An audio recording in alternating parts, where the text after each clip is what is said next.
അതുകൊണ്ട് തന്നെ എൻ്റെ ആദ്യാവസാനം കേട്ടാൽ ഏതെങ്കിലും ചില കാര്യങ്ങളെങ്കിലും, ചില അബദ്ധങ്ങളെങ്കിലും നമുക്ക് തിരുത്താൻ സാധിക്കും ഇൻഷാ അല്ലാഹ്.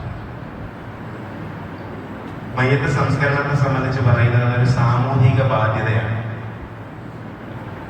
ഒരു സമൂഹത്തിൽ ഒരാൾ മരണപ്പെട്ടാൽ ആ സമൂഹത്തിലെ ഏതെങ്കിലും ഒരാളെങ്കിലും ആ കർമ്മം നിർവഹിച്ചിരിക്കണം. ഇല്ലെങ്കിൽ ആ സമൂഹത്തിലെ എല്ലാവരും കുറ്റക്കാരാണ്. അതിന് പറയുന്ന പേര് ഫർളു കിഫായ എന്നാണ്. അതായത് ഏതെങ്കിലും ഒരാളെങ്കിലും അത് നിർവഹിച്ചിരിക്കണം. നമ്മുടെ നാട്ടിൽ ഒരാൾ മരിച്ചു, ഒരാളും തിരിഞ്ഞു നോക്കിയില്ല എങ്കിൽ ആ നാട്ടിലെ ഈ നാട്ടിലെ എല്ലാവരും കുറ്റക്കാരാണ്. അത്തരത്തിൽ സാമൂഹിക ബാധ്യതയായാണ് മയ്യത്ത് സംസ്കരണത്തെ റസൂലുള്ളാഹി സ്വല്ലല്ലാഹു അലൈഹി വസല്ലം പഠിപ്പിച്ചിട്ടുള്ളത്. ഖുർആനിൽ ഒന്നാമത്തെ മയ്യത്ത് സംസ്കരണത്തെ സംബന്ധിച്ച് പറയുന്നത് ആദം നബി അലൈഹി സ്വലാത്തു വസ്സലാമിന്റെ മക്കൾക്കിടയിലുണ്ടായ സംസ്കരണമാണ്. മനുഷ്യൻ ഒന്നാമതായി മരണപ്പെടുന്നത് ആദം നബി അലൈഹി സ്വലാത്തു വസ്സലാമിന്റെ ഒരു മകനാണ്. ആബീൽ എന്നാണ് അറിയപ്പെടുന്നത്. ഈ ആബീലിനെ കാബീൽ കൊല ചെയ്യുകയായിരുന്നു. അവർക്കിടയിൽ ഒരു ചെറിയ തർക്കം ഉണ്ടായി. തർക്കത്തിന്റെ കാരണം ഖുർആൻ പറയുന്നത് രണ്ടുപേരും അള്ളാഹുവിന് ബലികർമ്മം നിർവഹിച്ചു. അള്ളാഹു ഒരാളുടെ ബലി സ്വീകരിച്ചു, ഒരാളുടെ ബലി സ്വീകരിച്ചില്ല. എങ്ങനെ തിരിച്ചറിയാൻ കഴിയും സ്വീകരിച്ചു കഴിഞ്ഞാൽ? അന്നത്തെ കാലത്ത് അള്ളാഹു സുബ്ഹാനഹു വ തആലയ്ക്ക് ഒരാൾ ബലി അറുത്താൽ ആ ബലിമാംസം ആകാശത്ത് നിന്നും ഒരു അഗ്നിഗോളം വന്ന് കരിച്ചു കളയുക, എടുത്തു കൊണ്ടുപോവുകയാണ് ആണത്ര ചെയ്തിരുന്നത്. കാരണം ബലിയറുത്ത മൃഗത്തെ കഴിക്കാൻ ആരുമില്ല, മനുഷ്യന്മാരുമാണല്ലോ കഴിക്കാൻ. അങ്ങനെ സംഭവിച്ചാൽ അള്ളാഹു സ്വീകരിച്ചു എന്നും അല്ലെങ്കിൽ സ്വീകരിക്കപ്പെട്ടിട്ടില്ല എന്നുമാണ് നമുക്ക് ബൈബിളിന്റെ അടിസ്ഥാനത്തിൽ മനസ്സിലാക്കാൻ കഴിയുന്നത്. അപ്പൊ ബൈബിള് ഞാൻ ഇവിടെ പറയാൻ കാരണം ഖുർആനിൽ ഈ അറിവുമായി ബന്ധപ്പെട്ട കാര്യം പറയുന്നുണ്ട്. ബലികർമ്മത്തെ സംബന്ധിച്ച് ബൈബിളും വിശദീകരിക്കുന്നുണ്ട്. അള്ളാഹു അഅലം. ഏതായാലും ആബീലിന്റെ ബലികർമ്മം അള്ളാഹു സ്വീകരിച്ചു, കാബീലിന്റെ സ്വീകരിച്ചില്ല. അതിന്റെ പേരിൽ തർക്കമുണ്ടായി, കൊലപാതകം നടന്നു. വേറെയും തർക്കം അവർക്കിടയിൽ വിവാഹവുമായി ബന്ധപ്പെട്ടുണ്ടായിരുന്നു എന്ന് ബൈബിളിൽ കാണാം. ഞാൻ അതിലേക്കൊന്നും കടക്കുന്നില്ല. ഒന്നാമത്തെ കൊലപാതകം സംഭവിച്ച് ഈ മനുഷ്യൻ എന്ത് ചെയ്യണമെന്നറിയാതെ സഹോദരൻ കാബീൽ ഇങ്ങനെ അന്താളിച്ചു നിന്നപ്പോ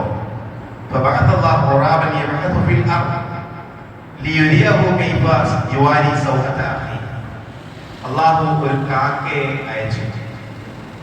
ആ കാക്ക മണ്ണിൽ കുഴിക്കുന്നത് കാണിച്ചു കൊടുത്തു. ഇത് കണ്ടപ്പോൾ അയാൾക്ക് മനസ്സിലായി. അതിനൊരുപാട് വിശദീകരണങ്ങളുണ്ട്. വേറൊരു കാക്ക ചത്തതുമായി ബന്ധപ്പെട്ടാണ് മറ്റൊരിങ്ങനെ ചെയ്തതൊക്കെ വിശദീകരണം അള്ളാഹുവാണ്. ഏതായാലും കാക്ക കുഴിക്കുന്നത് കണ്ടപ്പോൾ ഇത് മനസ്സിലാക്കിയ കാബീൽ അതുപോലെ മണ്ണിൽ കുഴിയെടുക്കുകയും ആബീലിനെ സംസ്കരിക്കുകയും ചെയ്തു എന്നാണ് ഖുർആനിൽ നിന്ന് നമുക്ക് മനസ്സിലാക്കുന്നത്. ഇതാണ് ഒന്നാമത്തെ മയ്യത്ത് സംസ്കരണം. മനുഷ്യൻ അങ്ങനെയാണ് മറമാടേണ്ടത് എന്നതാണ് അതിലൂടെ അല്ലാഹു സുബ്ഹാനഹു വ തആല പഠിപ്പിക്കുന്നത്. ഏതായാലും അങ്ങനെ ഒന്ന് കുളിച്ചിട്ടാൽ മാത്രം പോരാ, നമുക്കറിയാം. ഒരുപാട് മര്യാദകൾ കാണിക്കണം. കാരണം ബനി ആദം, മനുഷ്യനെ നാം ആദരിച്ചിരിക്കുന്നു. അത് പറയാം. മനുഷ്യന് ആദരവുണ്ട്, മനുഷ്യന്റെ അഭിമാനത്തിന് ആദരവുണ്ട്, മനുഷ്യന്റെ ജനാസക്ക് ആദരവുണ്ട്. നമുക്കറിയാം എത്രമാത്രം സൂക്ഷിച്ചാൽ നമ്മളത് കൈകാര്യം ചെയ്യാറുള്ളത്. ഖബറിലേക്ക് വെക്കുമ്പോൾ മണ്ണിലേക്കാണ് വെക്കുന്നത്. മണ്ണ് പറ്റും, ചളി പറ്റും, കുറച്ച് ദിവസങ്ങൾ കഴിഞ്ഞാൽ ശരീരം അഴുകും, പുഴുക്കളിരിക്കും, ഒക്കെ നമുക്കറിയാം. പക്ഷെ എന്നാലും അവസാന നിമിഷം പോലും മുകളിൽ നിന്ന് ഒരു പൊടി കുതിർന്നു വീണാൽ അതുപോലും തട്ടിമാറ്റി മാന്യതയോടെയാണ് നമ്മൾ സംസ്കരിക്കുന്നത്. കാരണം മനുഷ്യന് അത്രമാത്രം ആദരവത കൊടുത്തിട്ടുണ്ട്. അതുകൊണ്ട് തന്നെ മനുഷ്യനെ നാം ആദരിച്ചു എന്ന് അല്ലാഹു പറഞ്ഞതുകൊണ്ട് നമ്മളും ആ ആദരവ് കൊടുക്കണം. ഈ രൂപത്തിൽ സംസ്കരണത്തിൽ ഏറ്റവും ആദരണീയമായതും മര്യാദയും സൂക്ഷിക്കണമെന്നുള്ളതാണ് മയ്യത്ത് സംസ്കരണത്തിന്റെ ഒന്നാമത്തെ പാഠം. ഇനി വിഷയത്തിന്റെ പ്രധാനപ്പെട്ട ചില ഭാഗങ്ങളിലേക്ക് വരാം. മറ്റൊരു കാര്യം എന്താ അറിയോ? ഒരാൾ മരണപ്പെടാൻ തുടങ്ങുമ്പോൾ തന്നെ അയാൾക്ക് വേണ്ടിയുള്ള കാര്യങ്ങൾ ചെയ്തു കൊടുക്കണമെന്നാണ് റസൂലുള്ളാഹി സ്വല്ലല്ലാഹു അലൈഹി വസല്ലം പഠിപ്പിച്ചത്. ഏറ്റവും പ്രധാനപ്പെട്ട എന്താ? നമുക്കൊക്കെ ഒരുപക്ഷെ പലർക്കും കാണാതെ അറിയുന്ന വചനമാണ് ഒരാളുടെ അവസാന വാക്ക് ലാ ഇലാഹ ഇല്ലല്ലാഹ് അയാളുടെ സ്വർഗ്ഗത്തിലാണ്, അല്ലെ? ഇതിന്റെ അടിസ്ഥാനത്തിൽ ചൊല്ലിക്കൊടുക്കാറുണ്ട്, ലാ ഇലാഹ ഇല്ലല്ലാഹ് ചൊല്ലിക്കൊടുക്കാറുണ്ട്. നിങ്ങൾ മരിക്കാൻ പോകുന്ന ആൾക്ക് ലാ ഇലാഹ ഇല്ലല്ലാഹ് ഓർമ്മിപ്പിച്ചു കൊടുക്കണം. ഇവിടെ ഒരുപാട് അബദ്ധങ്ങൾ നമുക്ക് കാണാൻ കഴിയും. ഒന്നാമത്തെ സംഗതി എന്താണെന്നറിയോ, ചില ഈ ആളുകളുടെ അവസാന നിമിഷങ്ങൾ നടക്കുന്ന സ്ഥലത്തൊക്കെ പോലെ ആശുപത്രിയിലായിരിക്കും, വീട്ടിലായിരിക്കും, ഒരുപാട് ആളുകൾ ഒന്നിച്ച് നിന്ന് ഇങ്ങനെ ലാ ഇലാഹ ഇല്ലല്ലാഹ് ലാ ഇലാഹ ഇല്ലല്ലാഹ് എന്ന് ചൊല്ലുന്നതാണ് കഴിയും. അത് റസൂലുള്ളാഹി സ്വല്ലല്ലാഹു അലൈഹി വസല്ലം പറഞ്ഞിട്ടില്ല, അങ്ങനെ ചൊല്ലാൻ വേണ്ടി പഠിപ്പിച്ചിട്ടില്ല. നിങ്ങൾ പങ്കെടുത്തിട്ടുണ്ടെങ്കിൽ അതുപോലെ ഒരു സാഹചര്യം എത്തിയിട്ടുണ്ടെങ്കിൽ നിങ്ങൾക്ക് അത് കാണാൻ കഴിയും. എന്റെ ഓർമ്മയിൽ 2-3 സ്ഥലങ്ങളിൽ മയ്യത്ത് ഒരാൾ മരണപ്പെടുന്ന രംഗം ഞാൻ കണ്ട സമയത്തെല്ലാം എനിക്കത് കാണാൻ കഴിയുന്നില്ല. എല്ലാവരും കൂടെ ഒന്നിച്ചിങ്ങനെ ലാ ഇലാഹ ഇല്ലല്ലാഹ്. സത്യത്തിൽ എന്താ റസൂലുള്ളാഹി പറഞ്ഞത്? നിങ്ങൾ ഓർമ്മിപ്പിക്കണം. അയാൾക്ക് അവസാനമായി ലാ ഇലാഹ ഇല്ലല്ലാഹ് പറയാൻ ഓർമ്മയുണ്ടാകും വിധം അയാളുടെ ചെവിയുടെ അരികിൽ നിന്നോ അടുത്ത് നിന്നോ ഉറക്കെ പറഞ്ഞു കൊടുക്കുക. എല്ലാവരും കൂടെ പറയണമെന്നില്ല, ഒരാൾ ഓർമ്മിച്ചു കൊടുത്താൽ മതി, ഒരാൾ ഓർമ്മിപ്പിച്ചു കൊടുത്താൽ. ഇനി ആ മരിക്കാൻ പോകുന്ന ആൾ ലാ ഇലാഹ ഇല്ലല്ലാഹ് ചൊല്ലിക്കഴിഞ്ഞാൽ പിന്നെ പറഞ്ഞു കൊടുക്കേണ്ടതുണ്ടോ? ഇല്ല. അയാൾ വേറെ എന്തെങ്കിലും കാര്യങ്ങൾ സംസാരിക്കുകയോ എന്തെങ്കിലുമൊക്കെ പറഞ്ഞു പോവുകയോ ചെയ്യുകയാണെങ്കിൽ പിന്നീട് വീണ്ടും ഓർമ്മിച്ചു കൊടുക്കണം. അതായത് അവസാനത്തെ വാക്ക് ലാ ഇലാഹ ഇല്ലല്ലാഹ് ആകാൻ നമ്മൾ ഓരോരുത്തരും ശ്രമിക്കുക എന്നുള്ളതാണ് റസൂലുള്ളാഹി സ്വല്ലല്ലാഹു അലൈഹി വസല്ലം പഠിപ്പിച്ചത്. അപ്പൊ അതിനുവേണ്ടി ശ്രമിക്കണം. ഇനി അയാൾക്ക് ലാ ഇലാഹ ഇല്ലല്ലാഹ് ചൊല്ലാൻ പറ്റിയില്ല, നമുക്കൊരു ധാരണ എന്താ പറയും, ഒരാളുടെ അവസാന വാക്ക് ലാ ഇലാഹ ഇല്ലല്ലാഹ് അയാൾ സ്വർഗത്തിലാന്ന് പറഞ്ഞാൽ, ഒരാൾ മരിക്കുന്നതിന് മുമ്പ് ലാ ഇലാഹ എന്ന് പറഞ്ഞാൽ എന്തായാലും സ്വർഗത്തിലാണ് നമ്മളെന്ന് തീരുമാനിച്ചു പോകും. ഇനി ലാ ഇലാഹ ഇല്ലല്ലാഹ് ചൊല്ലാൻ പറ്റാതെ പോയാൽ ഒരാൾ നരകത്തിലേക്കായിരിക്കുമോ എന്ന ആശങ്കയും നമ്മൾ പ്രകടിപ്പിക്കും. സത്യത്തിൽ രണ്ടിലും യാതൊരു അടിസ്ഥാനമില്ല. ഒരാൾ ലാ ഇലാഹ ഇല്ലല്ലാഹ് ചൊല്ലി മരണപ്പെട്ടാൽ അയാൾ സ്വർഗത്തിലേക്ക് പോകാനുള്ള സാധ്യതയുണ്ട്. അത് പ്രവാചകൻ പറഞ്ഞ ഹദീസ് ഒന്നുകൂടെ വിശദീകരണം റസൂലുള്ളാഹി സ്വല്ലല്ലാഹു അലൈഹി വസല്ലം യൗമ ദഖലൽ ജന്നത യൗമൻ മിന അദ്ദഹരി വ ഇൻ അസ്വാബഹു ഖബല ദാലിക മാ അസ്വാബ. അയാൾ സ്വർഗത്തിലേക്ക് പ്രവേശിക്കുന്നതിന്റെ ഒരു ദിവസം നേരത്തെയെങ്കിലും അയാൾക്ക് പ്രവേശിക്കാൻ കഴിയും. മനസ്സിലായോ? അങ്ങനെ പറഞ്ഞാൽ അയാൾക്ക് ഒരല്പം കൂടി സ്വർഗത്തിലേക്കുള്ള വഴി എളുപ്പമാണ്, നല്ല മനുഷ്യനാണെങ്കിൽ. അല്ലാതെ ലാ സ്വർഗത്തിലാണെന്ന് ഉറപ്പുവരുത്തുന്ന ഒരു മനുഷ്യനെ പറ്റി അങ്ങനെ പറയാൻ പറ്റൂല. റസൂലുള്ളാഹി സ്വല്ലല്ലാഹു അലൈഹി വസല്ലം കാലത്തിൽ മനുഷ്യൻ ഉസ്മാൻ എന്ന് പറയുന്നത്, ഉസ്മാൻ ബിൻ അഫ്ഫാൻ അല്ല, വേറെ ഉസ്മാൻ റളിയല്ലാഹു അൻഹു മരണപ്പെട്ടപ്പോൾ ചില ആൾക്കാരൊക്കെ പറഞ്ഞു എന്തൊരു നല്ല മനുഷ്യനാണ്, സ്വർഗത്തിലാണ്. റസൂലുള്ളാഹി സ്വല്ലല്ലാഹു അലൈഹി വസല്ലം നിങ്ങളോട് ആരാ പറഞ്ഞത്? എന്തുറപ്പാണ്? ഒരാളെ പറ്റി പറയാൻ കഴിയില്ല. ലാ ഇലാഹ ചൊല്ലാൻ പറ്റാതെ പോയി. പല ആൾക്കാർക്കും അങ്ങനെ സംഭവിക്കും. ഒരുപാട് ദിവസങ്ങളായി ഓർമ്മയില്ല, ഭൗതികമായി യാതൊരു ചിന്തയില്ല, ഒരു തരത്തിലും ആളുകളെ തിരിച്ചറിയാൻ പോലും പറ്റുന്നില്ല, വാക്കുകൾ എന്താ പറയുന്നതെന്ന് അറിയില്ല. അങ്ങനെ ചില മനുഷ്യന്മാർ മരണപ്പെട്ടു പോകും. എത്ര ഓർമ്മിപ്പിച്ചു കൊടുത്താലും അവർക്ക് ഏറ്റുകൊല്ലാൻ പറ്റാത്ത അവസ്ഥ വരും. അപ്പൊ ചില ആളുകൾക്ക് ബേജാറോ, പഠിച്ചോനെ ലാ ഇലാഹ ചൊല്ലാതെ ആണല്ലോ വാപ്പ മരിച്ചത്. യാതൊരു ബേജാറിന്റെ ആവശ്യമില്ല. അയാളുടെ ജീവിതത്തിലെ നന്മകളുടെ അടിസ്ഥാനത്തിലാണ് പരലോകം വിചാരണ ചെയ്യപ്പെടുന്നത്. അതല്ലാതെ ലാ ഇലാഹ ചൊല്ലി എന്നത് കൊണ്ട് മാത്രം ഒരാൾ രക്ഷപ്പെടും. ലാ ഇലാഹ ചൊല്ലാൻ പറ്റിയില്ല എന്നതുകൊണ്ട് മാത്രം ഒരാൾ പ്രയാസപ്പെട്ട അവസ്ഥ ഉണ്ടാവില്ല. ഞാൻ പറയാനുള്ള കാര്യം പറയാം, പലർക്കും മരണപ്പെട്ട നമ്മുടെ പ്രിയപ്പെട്ട ആളുകൾ മരണപ്പെട്ടതിൽ ബേജാറുണ്ടാവും. പഠിച്ചോനെ ലാ ഇലാഹ ചൊല്ലാൻ പറ്റിയില്ലല്ലോ. അതിന്റെ ആവശ്യമില്ല. അയാളുടെ നന്മകൾക്കനുസരിച്ച് പരലോകത്ത് അയാൾക്ക് നന്മകൾ ലഭിക്കും. അവരും ബർസഖിലോകത്തും പരലോകത്തും നന്മകൾ ലഭിക്കും. പക്ഷെ നമ്മുടെ ഉത്തരവാദിത്തം എന്താ? മരിക്കാൻ പോകുന്ന ആൾക്ക് ലാ ഇലാഹ ഓർമ്മിപ്പിച്ചു കൊടുക്കണം. അത് റസൂലുള്ളാഹി സ്വല്ലല്ലാഹു അലൈഹി വസല്ലം കൽപ്പനയാണ്. ചൊല്ലി മരണപ്പെട്ടാൽ അതൊരു നല്ല മരണം. അയാൾ സ്വർഗത്തിലേക്ക് ഒരു പക്ഷേ ഒരല്പം കൂടി നേരത്തെ പ്രവേശിച്ചേക്കും. അതാണ് റസൂലുള്ളാഹി സ്വല്ലല്ലാഹു അലൈഹി വസല്ലം കാലത്ത് ഒരു ദിവസമെങ്കിലും, കാലത്തിൽ നിന്നൊരു ദിവസമെങ്കിലും അയാൾക്ക് സ്വർഗത്തിൽ നേരത്തെ പ്രവേശിക്കാൻ കഴിയും. അതുകൊണ്ട് തന്നെ ആ കാര്യത്തെ സംബന്ധിച്ചും നമുക്ക് അറിവുണ്ടായിരിക്കും. മറ്റൊരു പ്രധാനപ്പെട്ട സംഗതി എന്താ? ഒരു വീട്ടിൽ എന്റെ ഒരു അകന്ന ബന്ധുവിൽപ്പെട്ട ഒരാള്, ഒരു സ്ത്രീ മരണപ്പെടുന്ന ഒരു സാഹചര്യം. അപ്പൊ ഒരുപാട് ആളുകളുണ്ട്, ഒരുപാട് ആളുകൾ രാജ്യം ഓർമ്മിപ്പിച്ചു കൊടുക്കുന്നുണ്ട്. അങ്ങനെ അവസാന നിമിഷത്തിയപ്പോ പെൺമക്കളിൽ ഒരാൾ അങ്ങോട്ടേക്ക് വരുന്നില്ല. അപ്പൊ അതില് എന്നോട് വേറൊരാൾ സംശയം ചോദിച്ചു, ഇങ്ങനെ ഹൈദുകാരിയായ സ്ത്രീക്ക് മയ്യത്തിന്റെ അടുത്ത്, ഈ മരണപ്പെടാൻ പോകുന്ന അടുത്തേക്ക് വരാൻ പാടില്ല എന്ന് പറയുന്നത് ശരിയാണോ? കാരണം അവർ പറയുന്ന വാദം എന്താണെന്ന് വെച്ചാൽ മനക്കളൊക്കെ ധാരാളം സ്ഥലമാണ്, ലായനെന്ന് ചൊല്ലിക്കൊടുക്കാൻ പറ്റുമോ എന്നതിന്റെ സംശയങ്ങൾ ഇതൊക്കെ നമ്മുടെ കുടുംബത്തിലൊക്കെ സംഭവിക്കാൻ സാധ്യത സംഗതിയാണ്. ഹൈദുകാരിയെ സംബന്ധിച്ചിടത്തോളം ദിക്ർ ചൊല്ലുന്നത് യാതൊരു തടസ്സം റസൂലുള്ളാഹി പറഞ്ഞിട്ടില്ല. മലക്കുകളുള്ള സ്ഥലങ്ങളിലേക്ക് പോകാൻ പാടില്ല എന്ന് റസൂലുള്ളാഹി പറഞ്ഞിട്ടില്ല. മരിക്കാൻ പോകുന്ന ആളുടെ അടുത്തേക്ക് പോകരുത് എന്ന് റസൂലുള്ളാഹി പറഞ്ഞിട്ടില്ല. അതുകൊണ്ട് തന്നെ ഹൈദുകാരിയെ സംബന്ധിച്ചിടത്തോളം മരിക്കാൻ പോകുന്ന ആളുടെ അരികിൽ നിൽക്കുന്നത് കൊണ്ടോ ലാ ഇലാഹ ഇല്ലല്ലാഹ് ഓർമ്മിപ്പിക്കുന്നത് കൊണ്ടോ യാതൊരു നിരോധവും റസൂലുള്ളാഹി സ്വല്ലല്ലാഹു അലൈഹി വസല്ലം ഏർപ്പെടുത്തിയിട്ടില്ല നമ്മളതിനെ സംബന്ധിച്ച് മനസ്സിലാക്കണം. അപ്പൊ ലാ ഇലാഹ ഇല്ലല്ലാഹ് ചൊല്ലിക്കൊടുക്കുന്നതുമായി ബന്ധപ്പെട്ട കാര്യങ്ങൾ നമ്മൾ മനസ്സിലാക്കി. ഇനി നമുക്കൊക്കെ അറിയുന്നത് പോലെ മരണപ്പെട്ട അയാളുടെ കണ്ണുകൾ അടച്ചു കൊടുക്കുകയും അയാളുടെ പേശികളൊക്കെ ശരിയാക്കി നല്ല രൂപത്തിൽ, അതൊക്കെ നമുക്ക് അറിയുന്ന സ്വാഭാവികമായി മാനുഷികമായി നമ്മൾ ചെയ്യുന്ന കാര്യങ്ങൾ. ഞാൻ അപ്രകാരമുള്ള കാര്യങ്ങളെ സംബന്ധിച്ചല്ല വിശദീകരിക്കാൻ ഉദ്ദേശിക്കുന്നത്. നേരെ മറിച്ച് അതിലെ നെല്ലും പതിനും ശരീരത്തുകളെ സംബന്ധിച്ചാണ്. ഇതേ സന്ദർഭത്തിൽ ഈ മരണത്തിൽ ഞാൻ സൂചിപ്പിച്ച അതേ മരണത്തിൽ ഏകദേശം ഒരു 3 മണി 4 മണി സമയത്തൊക്കെ ആയിരിക്കും എൻ്റെ ഓർമ്മ ശരിയാണെങ്കിൽ ആ മരണം സംഭവിക്കുന്നത്. ആ വീട്ടിൽ ഒരാളെ എന്നോട് ഉടനെ മനസ്സിലായി, പള്ളിയിൽ ഉസ്താദിനെ വിളിച്ചു പറയണല്ലോ മരിച്ച കാര്യം. അയച്ചെന്ത് അല്ല, പള്ളിയിൽ നിന്ന് വിളിച്ചു പറയണ്ടേ, അനൗൺസ് ചെയ്യണ്ടേ മൈക്കിലേക്ക് കൂടി. അപ്പൊ ഒന്നാമതായി മരിച്ചാൽ നമ്മുടെ നാട്ടിൽ ചെയ്യുന്ന ഒരു സംഗതിയെ ആൾക്കാരെ മനസ്സിലാക്കി വെച്ച ഒരു പ്രവർത്തനമാണ് പള്ളിയിൽ നിന്ന് വിളിച്ചു പറയണം.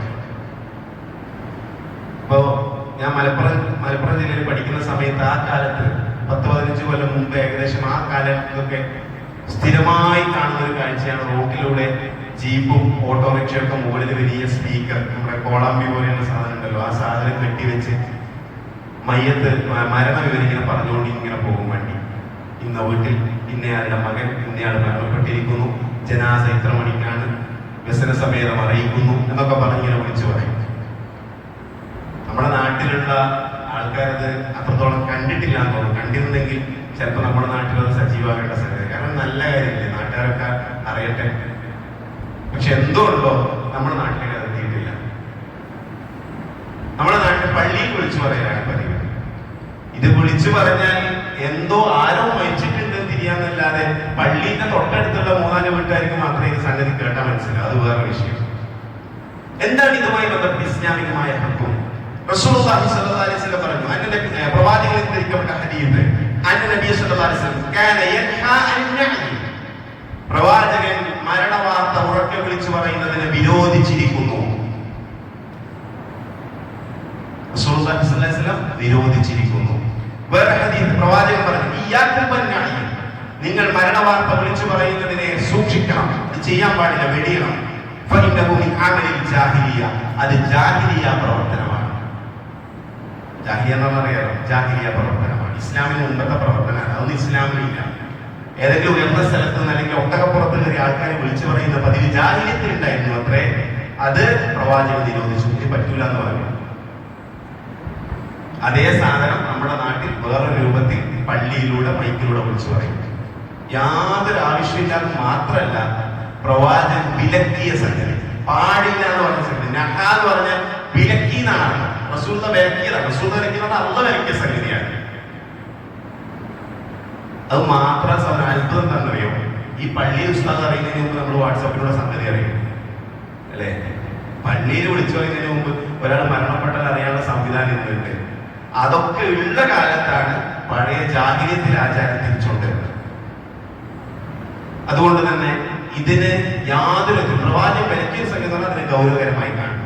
അതിന് യാതൊരു പ്രോത്സാഹനം കൊടുക്കാൻ പാടില്ല. അത് തടയപ്പെടേണ്ട സംഗതിയാണ് നമ്മൾ മനസ്സിലാക്കുന്നത്. നേരെ മറിച്ച് മരണ വാർത്തകൾ പരസ്പരം കൈമാറണം. നമുക്കുള്ള സോഷ്യൽ മീഡിയ സംവിധാനങ്ങൾക്ക് അതിന് ഉപയോഗിക്കണം. അതിനൊന്നും യാതൊരു തടസ്സമില്ല. റസൂലുള്ളാഹി സ്വല്ലല്ലാഹു അലൈഹി വസല്ലം ജീവിതത്തിൽ ഒറ്റ പ്രാവശ്യം മാത്രമാണ് ഒരു മരണ വാർത്ത ഉറക്കെ വിളിച്ചു പറഞ്ഞത്. ഒറ്റ പ്രാവശ്യം. അതെപ്പോഴാണെന്നറിയോ? നജ്ജാശി മരണപ്പെട്ടു. അബ്സീനിയയിലെ രാജാവാണ്, ക്രിസ്ത്യാനി ആയിരുന്നു. അയാൾ മുസ്ലിമായ കാര്യം ഒരു മനുഷ്യൻ അറിഞ്ഞിട്ടില്ല, ഒരാൾ പറഞ്ഞിട്ടില്ല. അയാൾ മരണപ്പെട്ടപ്പോൾ നാട്ടിൽ ക്രൈസ്തവ ആചാര പ്രകാരമാണ് അയാളുടെ മറമാടുന്നത്. അപ്പൊ ആ മറമാടുന്നതിന് മുമ്പ് പ്രവാചകന് വഹി ലഭിച്ചു, നജ്ജാശി മരണപ്പെട്ടിട്ടുണ്ട്, മയ്യിത്ത് നമസ്കരിക്കണം. ആ സമയത്ത് റസൂലുള്ളാഹി സ്വല്ലല്ലാഹു അലൈഹി വസല്ലം ഉറക്കെ എല്ലാവരെയും വിളിച്ചു, വരൂ നമസ്കാരത്തെ, ഞാൻ നജ്ജാശിയ ഫിൽ യൗമില്ലദീ മാത ഫീഹി വഖറജ ബിഹിം ഇലൽ മുസല്ല. എന്ന് റസൂലുള്ളാഹി സ്വല്ലല്ലാഹു എല്ലാവരെയും മുസല്ലയിലേക്ക് വരാൻ പറഞ്ഞു. വേഗം മയ്യിത്ത് നമസ്കാരം നിർവഹിച്ചു. ഇതാണ് റസൂലുള്ളാഹിയുടെ ജീവിതത്തിലെ ഒരേ ഒരു മയ്യിത്ത് ഉറക്കെ മരണ വാർത്ത ഉറക്കെ വിളിച്ചു പറയുന്ന സംഗതി. അതെന്തുകൊണ്ടാണ്?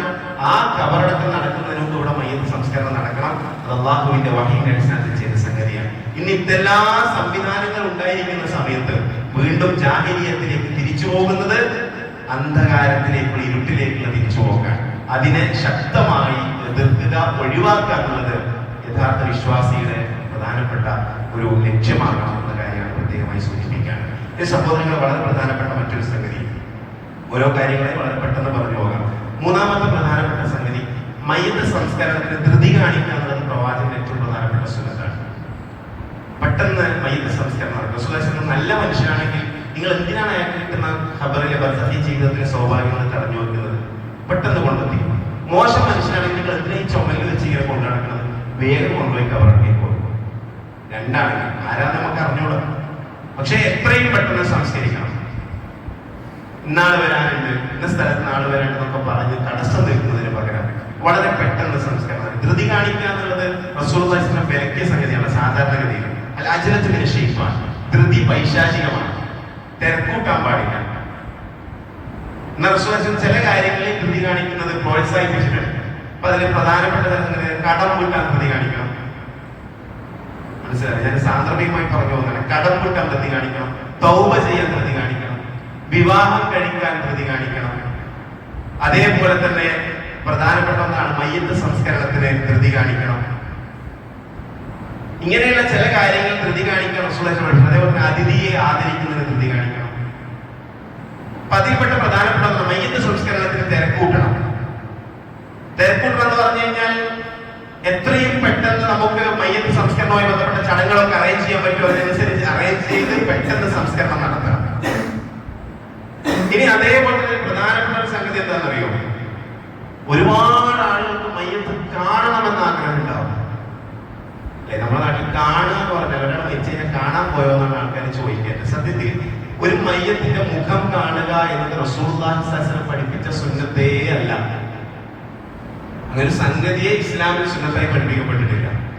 പിന്നെ ഒരു മനുഷ്യന് ഒരുപാട് കാലമായി സ്നേഹബന്ധമുള്ള, സാഹോദര്യ ബന്ധമുള്ള അല്ലെങ്കിൽ പ്രിയപ്പെട്ട ഒരാൾ മരിച്ചാൽ അവസാനമായി ഒന്ന് കാണണമെന്ന് ആഗ്രഹം ഉണ്ടെങ്കിൽ അയാൾക്ക് കാണുന്നതിന് തടസ്സമൊന്നുമില്ല, പ്രശ്നമൊന്നുമില്ല. പക്ഷേ അതുവരെ ആ മനുഷ്യനെ ഇന്നേവരെ കാണാൻ പോകാത്ത ഒരുത്തൻ ചിലപ്പോ യാതൊരു ബന്ധം ഉണ്ടാവില്ല, പേരിന് അവിടെ പോയതായിരിക്കും. ഓരോ മുഖം കാണണം അല്ലെങ്കിൽ അവൾക്ക് മുഖം കാണണം. ഇതിന് യാതൊരു അടിസ്ഥാനവും ഇല്ല. ഈ മയ്യത്തിന്റെ തലഭാഗത്ത് ഏതെങ്കിലും ഒരുത്തരെ കുറിച്ച് നടന്നിട്ടിക്കും. ചിലപ്പോ ഏതൊക്കെ കുട്ടികളെ അതിലൂടെ ഓടി നടക്കുന്ന വെച്ചാൽ നീ ഇവിടെ കാര്യങ്ങൾ വരുമ്പോൾ പൊക്കി കാണിച്ചു കൊടുക്കണം. അപ്പോൾ ഒരുത്തനെ അവിടെ കുറിച്ച് നിർത്തിക്കും. എന്നിട്ട് ഓരോരുത്തരും വരുമ്പോ ഈ പുറപ്പിങ്ങനെ മാറ്റി കൊടുക്കും, വന്ന് നോക്കും. ചില ആളുകൾ സങ്കടത്തോടെ അതിലേക്ക് നോക്കും, പോകും. ഇതൊരു ചടങ്ങാണ് വീടുകളിൽ. ഒരാൾക്ക് കാണാൻ ആഗ്രഹം ഉണ്ടെങ്കിൽ അയാൾ നീക്കി തുണി നീക്കി നോക്കിക്കോട്ടെ, പ്രശ്നമല്ല. പക്ഷെ അതൊന്നും നാട്യമോ കാപട്യമോ ആകരുത്. ഒരാൾക്ക് ആത്മാർത്ഥയാകണം. നമുക്കൊക്കെ അങ്ങനെ ഉണ്ടാവില്ല സ്വാഭാവികമായി. ചിലരുടെ മയ്യത്ത് ഒരാൾ അവസാനമായി കാണുന്ന ആഗ്രഹം, അതിന് തടസ്സമൊന്നുമില്ല. പക്ഷെ അതൊരു ചടങ്ങായി ആചാരമായി നമ്മുടെ നാട്ടിൽ കൊണ്ടുനടക്കാനില്ല. ഒരുത്തനെ അതിനു വേണ്ടി അവിടെ നിർത്തിക്കുന്നു. അയാൾ ഇങ്ങനെ വരുന്നവർക്കും പോകുന്നവർക്കും ഒക്കെ ഈ തുണി നീക്കി കൊടുത്ത് മുഖം കാണിച്ചു കൊടുക്കുക, അത് നോക്കുക, തിരിച്ചു പോവുക. മയ്യത്ത് കാണുക എന്നുള്ളതിൽ യാതൊരു സുന്നത്തും റസൂലുള്ളാഹി സ്വല്ലല്ലാഹു അലൈഹി വസല്ലം പഠിപ്പിച്ചിട്ടില്ല. നേരെ മറിച്ച് അവിടെ ചെയ്യേണ്ട ധാരാളം സുന്നത്തുകളുണ്ട്. എന്താ അത്? ആ മരണപ്പെട്ട മനുഷ്യന്റെ ബന്ധുവിനെ കാണുക, സംസാരിക്കുക, ആശ്വസിപ്പിക്കുക. അതാണ് ഏറ്റവും പ്രധാനപ്പെട്ട സംഗതി. നേരെ അതേപോലെ തന്നെ ബാക്കിയുള്ള സംസ്കരണ ചടങ്ങുകളിൽ പങ്കെടുക്കുക, നമസ്കാരത്തിൽ പങ്കെടുക്കുക, കഫൻ ചെയ്യാൻ കഴിയെങ്കിൽ അതിൽ, ഹോസ്റ്റലിൽ കുളിയിലാണെങ്കിൽ അതിൽ, കുളിപ്പിക്കാൻ കഴിയെങ്കിൽ അതിൽ പങ്കെടുക്കുക, മയ്യത്ത് ഖബറടക്കുന്നിടത്താണെങ്കിൽ അതിലെല്ലാത്തിനും അതിനുള്ള ആ കാര്യങ്ങളൊക്കെ പങ്കെടുക്കുക എന്നുള്ളതാണ് സുന്നത്ത്. അപ്പൊ കാണുക എന്നുള്ളത് പ്രത്യേകമായ സുന്നത്തല്ല എന്ന് നമ്മൾ ഓരോരുത്തരും മനസ്സിലാക്കേണ്ടതുണ്ട്. സുന്നത്തായ കാര്യങ്ങൾ എന്താണ്? ഒന്നാമത്തെ ഞാൻ സൂചിപ്പിച്ചത് ആശ്വസിപ്പിക്കുക. മരിച്ച ആളുടെ കുടുംബത്തിനെ ആശ്വസിപ്പിക്കുക എന്നതാണ് ഏറ്റവും പ്രധാനപ്പെട്ട കാര്യം. രണ്ടാമത് എന്താണെന്ന് അറിയുക?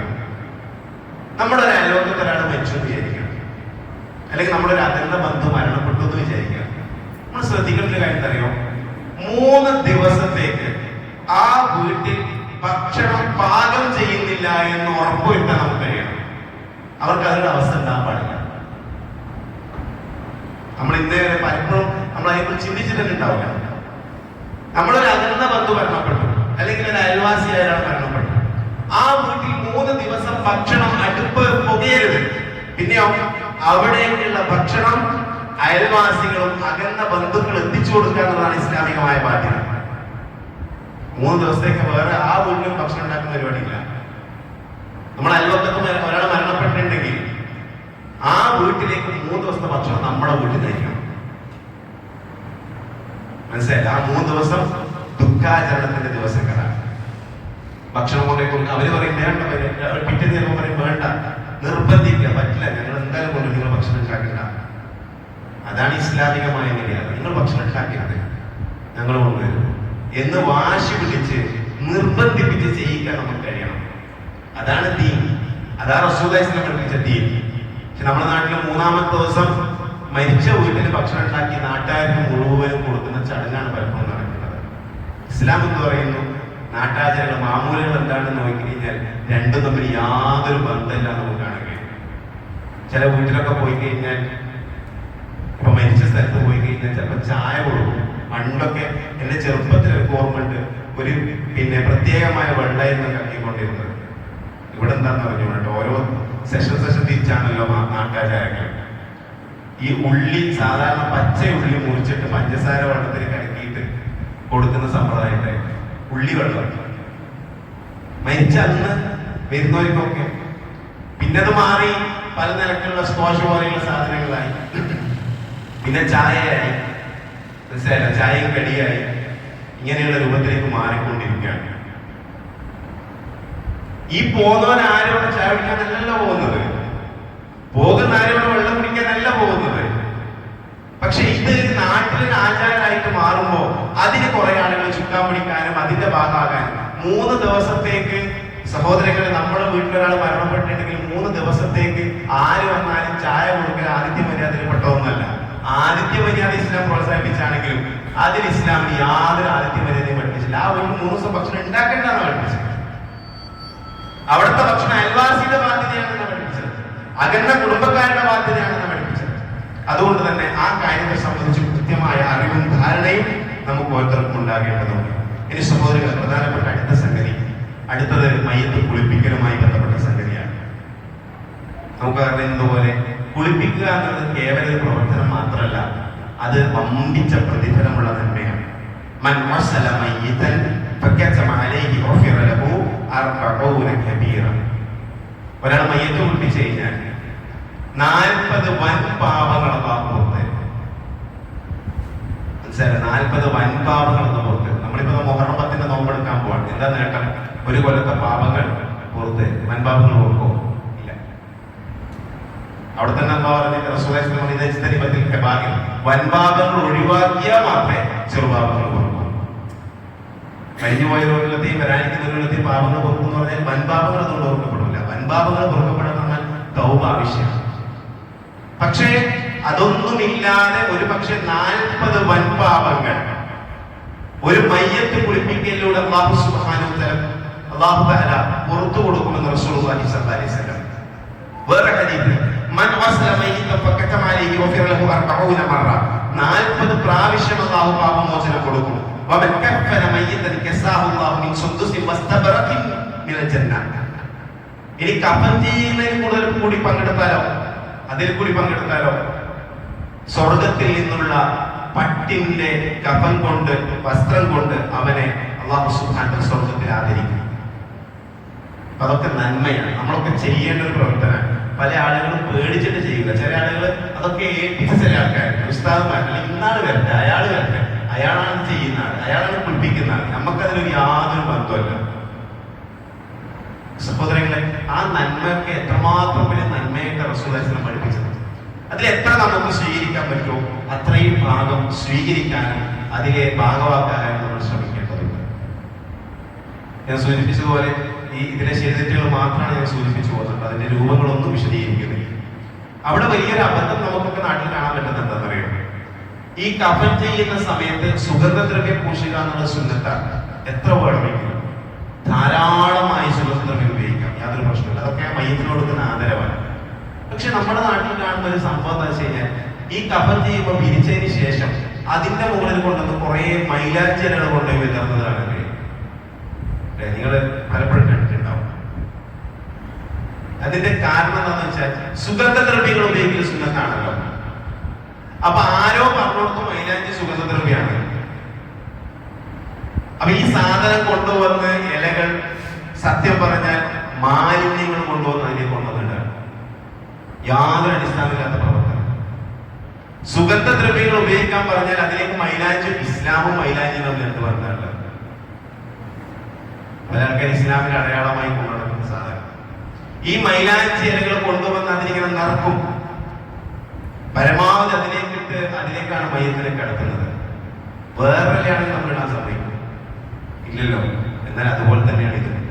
സുഗന്ധദ്രവ്യങ്ങൾ ഉപയോഗിക്കുക, അതിൽ മൈലാഞ്ചി ഇലകൾ ഉൾപ്പെടൂല. അത് ഉപയോഗിക്കാതിരിക്കാൻ നമ്മൾ ശ്രദ്ധിക്കേണ്ട സംഗതിയാണ്. വേണ്ടാന്ന് പറയണം, വേണ്ടാന്ന് വെക്കണം. കാരണം നമ്മൾ സുഗന്ധദ്രവ്യങ്ങൾ ഉപയോഗിക്കാൻ ആ ആദരവും മര്യാദയും കാണിച്ചുകൊണ്ട് നമ്മൾ മയ്യത്ത് സംസ്കരണത്തിൽ പങ്കെടുക്കാം. ഇനി അടുത്ത സംഗതി മയ്യത്ത് നമസ്കാരമാണ്. കഫൻ ചെയ്തതിനു ശേഷം മയ്യത്ത് നമസ്കാരമാണ്. മയ്യത്ത് നമസ്കാരത്തെ സംബന്ധിച്ച് നമുക്കൊക്കെ അറിയുന്നത് പോലെ ഒരു മരണവുമായി ബന്ധപ്പെട്ട് മയ്യത്തുമായി ബന്ധപ്പെട്ട് എത്ര പ്രാവശ്യം വേണമെങ്കിലും നമുക്ക് മയ്യത്ത് നമസ്കാരം സംഘടിപ്പിക്കാം. എത്ര പ്രാവശ്യം വേണമെങ്കിലും മയ്യത്ത് നമസ്കാരങ്ങൾ സംഘടിപ്പിക്കാം. ഇമാമും ജമാഅത്തുമായി സംഘടിപ്പിക്കാം, സ്ത്രീകൾക്ക് വേറെ സംഘടിപ്പിക്കാം, ഒരാൾക്ക് ഒറ്റക്ക് വേണമെങ്കിൽ അങ്ങനെ നമസ്കരിക്കാം. യാതൊരു തടസ്സമില്ല. അത് വീട്ടിൽ വെച്ചാണെങ്കിൽ അങ്ങനെ, പള്ളിയിൽ വെച്ചാണെങ്കിൽ അങ്ങനെ, അങ്ങനെയൊക്കെ മയ്യത്ത് നമസ്കാരം നടത്താം. ഇനി ഖബറടക്കിയതിനു ശേഷമാണെങ്കിൽ ഖബറിനരികിൽ വെച്ച് മയ്യത്ത് നമസ്കാരം നിർവഹിക്കുന്നതിന് തെറ്റില്ല. അതിനെന്താ തെളിവ്? റസൂലുള്ളാഹി സ്വല്ലല്ലാഹു അലൈഹി വസല്ലം യാത്ര കഴിഞ്ഞ് മദീനയിലേക്ക് വന്നു. പള്ളിയിലേക്ക് എത്തിയപ്പോ സാധാരണ പള്ളിയൊക്കെ വൃത്തിയായിക്കൊണ്ടിരുന്ന ഒരു സ്ത്രീയെ റസൂലുള്ളാഹി സ്വല്ലല്ലാഹു അലൈഹി വസല്ലം കണ്ടില്ല. പ്രവാചകൻ ആ പെണ്ണെവിടെ? ആളുകൾ പറഞ്ഞു റസൂൽ അവർ മരണപ്പെട്ടു പോയി, കുറച്ച് ദിവസം മരണപ്പെട്ടു പോയി. പ്രവാചകൻ അവരുടെ ഖബറെവിടെ? പ്രവാചകനെ കാണിച്ചു കൊടുത്തു. റസൂലുള്ളാഹി സ്വല്ലല്ലാഹു അലൈഹി വസല്ലം ആ ഖബറിനരികിൽ വെച്ച് നമസ്കരിച്ചു. പ്രവാചകൻ ആ ഖബറിനരികിൽ വെച്ച് നമസ്കരിച്ചു. അതിന് പ്രശ്നമില്ല. പക്ഷെ നമ്മുടെ നാട്ടിൽ വേറൊരു രൂപം കാണുന്നുണ്ടെന്ന് പറയാം. ദൂരെ നിന്നും മയ്യത്ത് നമസ്കരിക്കുന്ന രൂപം നമുക്ക് കാണാൻ കഴിയും. ഉദാഹരണത്തിന് ഏതോ നാട്ടിൽ ഷെയ്ഖ് മരണപ്പെട്ടു, വെള്ളിയാഴ്ച എല്ലാ പള്ളികളിലും മയ്യത്ത് നമസ്കാരം സംഘടിപ്പിക്കണം മെസ്സേജ് പല പള്ളികളിൽ നടക്കാറുണ്ട് അല്ലെ. അതല്ലെങ്കിൽ വിദേശത്തും ഇന്നാണ് മരണപ്പെട്ടു, അല്ലെങ്കിൽ നാട്ടിൽ നിന്നാണ് മരണപ്പെട്ടു, വിദേശത്ത് മയ്യത്ത് നമസ്കാരം.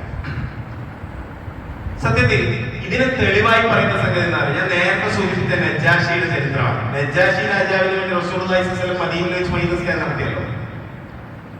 അതാണ് ദൂരെ നിന്നും മയ്യിത്ത് നമസ്കരിക്കുന്നതിന് തെളിവായി പല ആളുകളും പറയുന്നത്. പക്ഷെ അതിന്റെ അവസ്ഥ എന്താണ്? അവിടെ നജ്ജാഷി അബിസീനിയയിൽ മരണപ്പെട്ടപ്പോ ക്രൈസ്തവ ആചാരപ്രകാരം ക്രിസ്ത്യാനികളാണ് മരണാടുന്നത്. അദ്ദേഹം മുസ്ലിമായ കാര്യം ഒരാൾക്കും അറിഞ്ഞൂടാ.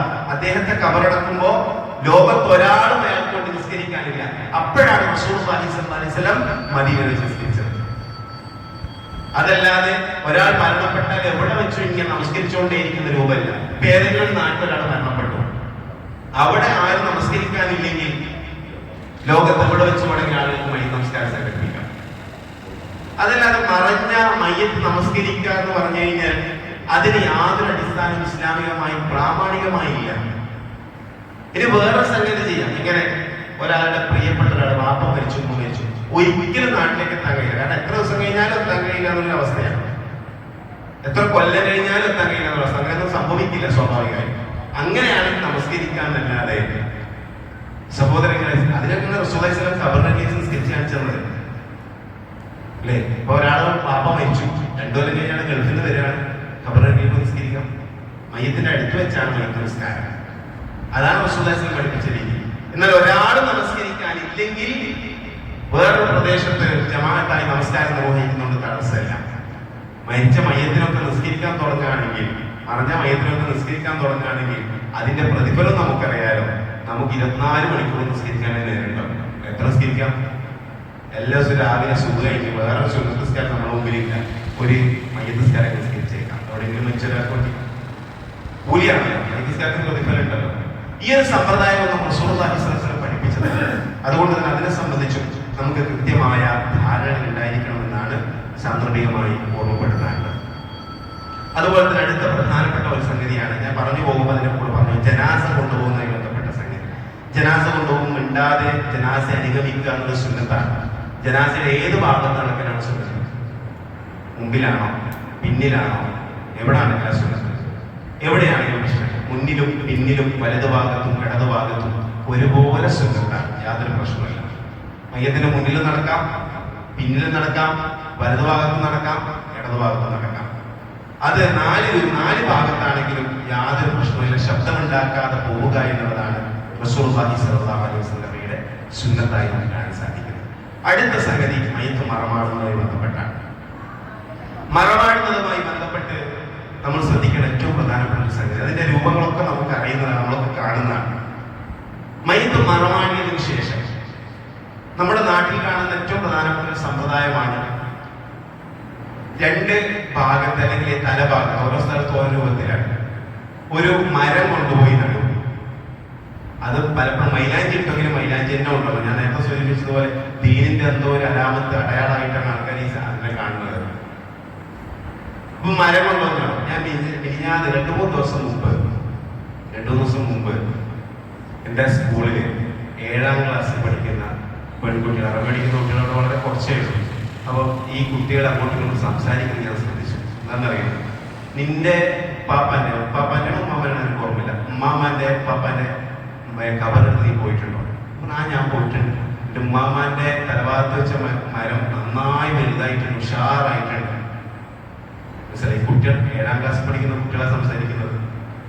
അപ്പൊ ഇതിന്റെ പേരിൽ വലിയൊരു വിശ്വാസമുണ്ട്. ഈ സാധനം നടുക എന്നുള്ളത് നിർബന്ധമാണ് എന്ന രൂപത്തിലാണ് നമ്മുടെ നാട്ടിലെ ആളുകൾ ചെയ്യുന്നത്. ഞാൻ ചോദിക്കട്ടെ, നമ്മളെ കൂട്ടത്തിൽ മരണപ്പെട്ട പല മയ്യത്ത് സംസ്കരണം നമ്മൾ പങ്കെടുത്തത് ആ കവറിൽ അല്ലെങ്കിൽ ഒക്കെയും ഈ സംഭവം നടന്നിട്ടുണ്ടാവും അല്ലേ? എന്താണ് കാരണം? ഇതിന്റെ കാരണം റസൂലുള്ളാഹി സ്വല്ലല്ലാഹു അലൈഹി വസല്ലം, ഇതുമായി ബന്ധപ്പെട്ട ഒരു സംഗതി നമുക്ക് കാണാം. റസൂലുള്ളാഹി സ്വല്ലല്ലാഹു അലൈഹി വസല്ലം നബി സ്വല്ലല്ലാഹു അലൈഹി വസല്ലം പ്രവാചകൻ 2 കബറിനരികിലൂടെ ഒരിക്കലും ഞാൻ നടന്നുപോയി. കൂടെ കുറച്ച് സ്വഹാബാക്കളുണ്ട്. നടന്നു പോകുമ്പോൾ പ്രവാചകൻ റസൂൽ അവിടെ നിന്നു. അവിടെ നിന്ന് പ്രവാചകൻ പറഞ്ഞു, ഇന്നഹുമാലയുദ്ദിബാനി, ഇവർ 2 പേരും കബറിൽ ശിക്ഷിക്കപ്പെടുകയാണ്. ഇവർ 2 പേരും, ഈ 2 കബറാളികളും കബറിൽ ശിക്ഷിക്കപ്പെടുകയാണ്. അവരൊന്നും വൻപാപങ്ങളുടെ പേരിലല്ല ശിക്ഷിക്കപ്പെടുന്നത്. ശ്രദ്ധിക്കണേ, ഈ കബറാളികൾ ശിക്ഷിക്കപ്പെടുന്നത് വൻപാപങ്ങളുടെ പേരിലല്ല, പിന്നെ ചെറിയ തെറ്റുകൾ ചെയ്തതിന്റെ പേരിലാണ്. അതിലൊരു മനുഷ്യൻ വിസർജനം നടത്തുമ്പോൾ മറ സ്വീകരിക്കാത്ത മനുഷ്യനായിരുന്നു.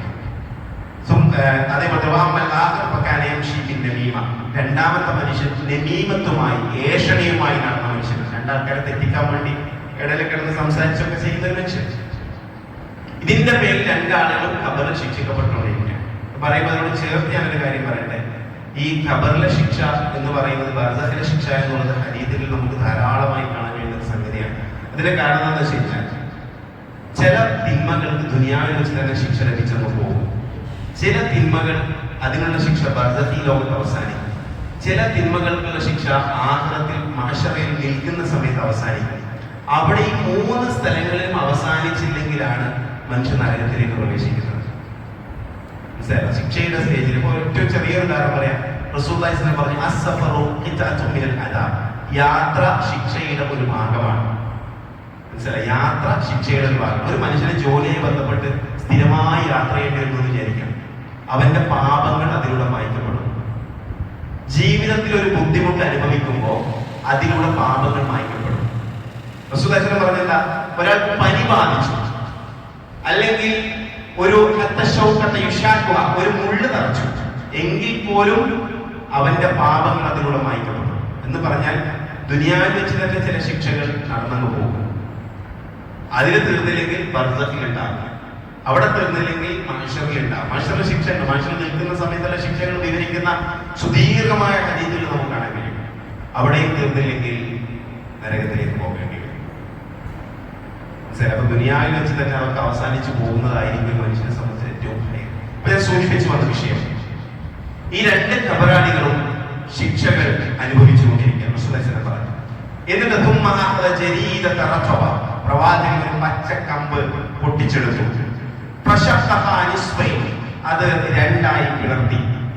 ഒരു ഈത്തപ്പന മരത്തിന്റെ ഒരു തണ്ട് പൊട്ടിച്ചെടുത്ത് അത് 2ആയി, അതിന്റെ ഓലയിലുള്ള തണ്ട് പൊട്ടിച്ചെടുത്ത് അത് 2ആയി പിളർത്തി. 2 കബറിന് മേലും ഓരോ കഷ്ണം കുത്തിവെച്ചു. കബറിന് മുകളിൽ ഓരോ കഷ്ണം കുത്തിവെച്ചു. അപ്പൊ ഈ സമയത്ത് സ്വഹാബാക്കൾ ചോദിച്ചു, പ്രവാചകരെ, എന്താണ് നിങ്ങൾ ഇങ്ങനെ ചെയ്തത്? അപ്പൊ റസൂലുള്ളാഹി പറഞ്ഞില്ല, ഈ പച്ചക്കമ്പ് ഉണങ്ങുന്നത് വരെ അള്ളാഹു അവരുടെ ശിക്ഷയെ ലഘൂകരിച്ചു കൊടുത്തേക്കാം, കുറച്ചു കൊടുത്തേക്കാം. മനസ്സിലായി? ഇതുകൊണ്ടാണ് റസൂലുള്ളാഹി അത് ചെയ്തത്. പ്രവാചകൻ അത് പറഞ്ഞു പോയി. പക്ഷേ ഇത് കഴിഞ്ഞതിന് ശേഷം സ്വഹാബാക്കളാരും ഒരാൾ മരിച്ചു കഴിഞ്ഞാൽ അയാൾ ഖബറിന്റെ തലഭാഗത്തോ കാൽഭാഗത്തോ ഒന്നും ചെടി നട്ടിരുന്നില്ല. ഈ സാധനം പ്രവാചകൻ വഹീന്റെ അടിസ്ഥാനത്തിൽ കിട്ടിയൊരു സംഗതി, പ്രവാചകന്റെ നുബൂവത്തിന്റെ അടിസ്ഥാനത്തിൽ പ്രവാചകൻ ചെയ്തൊരു പ്രവർത്തനം. അതിനപ്പുറത്തേക്ക് സ്വഹാബാക്കൾക്ക് മാതൃകയാക്കാൻ അതിലൊന്നുമില്ല. അവിടെ പ്രവാചകൻ പഠിപ്പിച്ച സംഗതി എന്താണ്? ചെറിയ തെറ്റുകൾക്ക് പോലും ഖബറിൽ ശിക്ഷയുണ്ടെന്നുള്ള കാര്യമാണ്. അതാണ് അതിലെ പാഠം.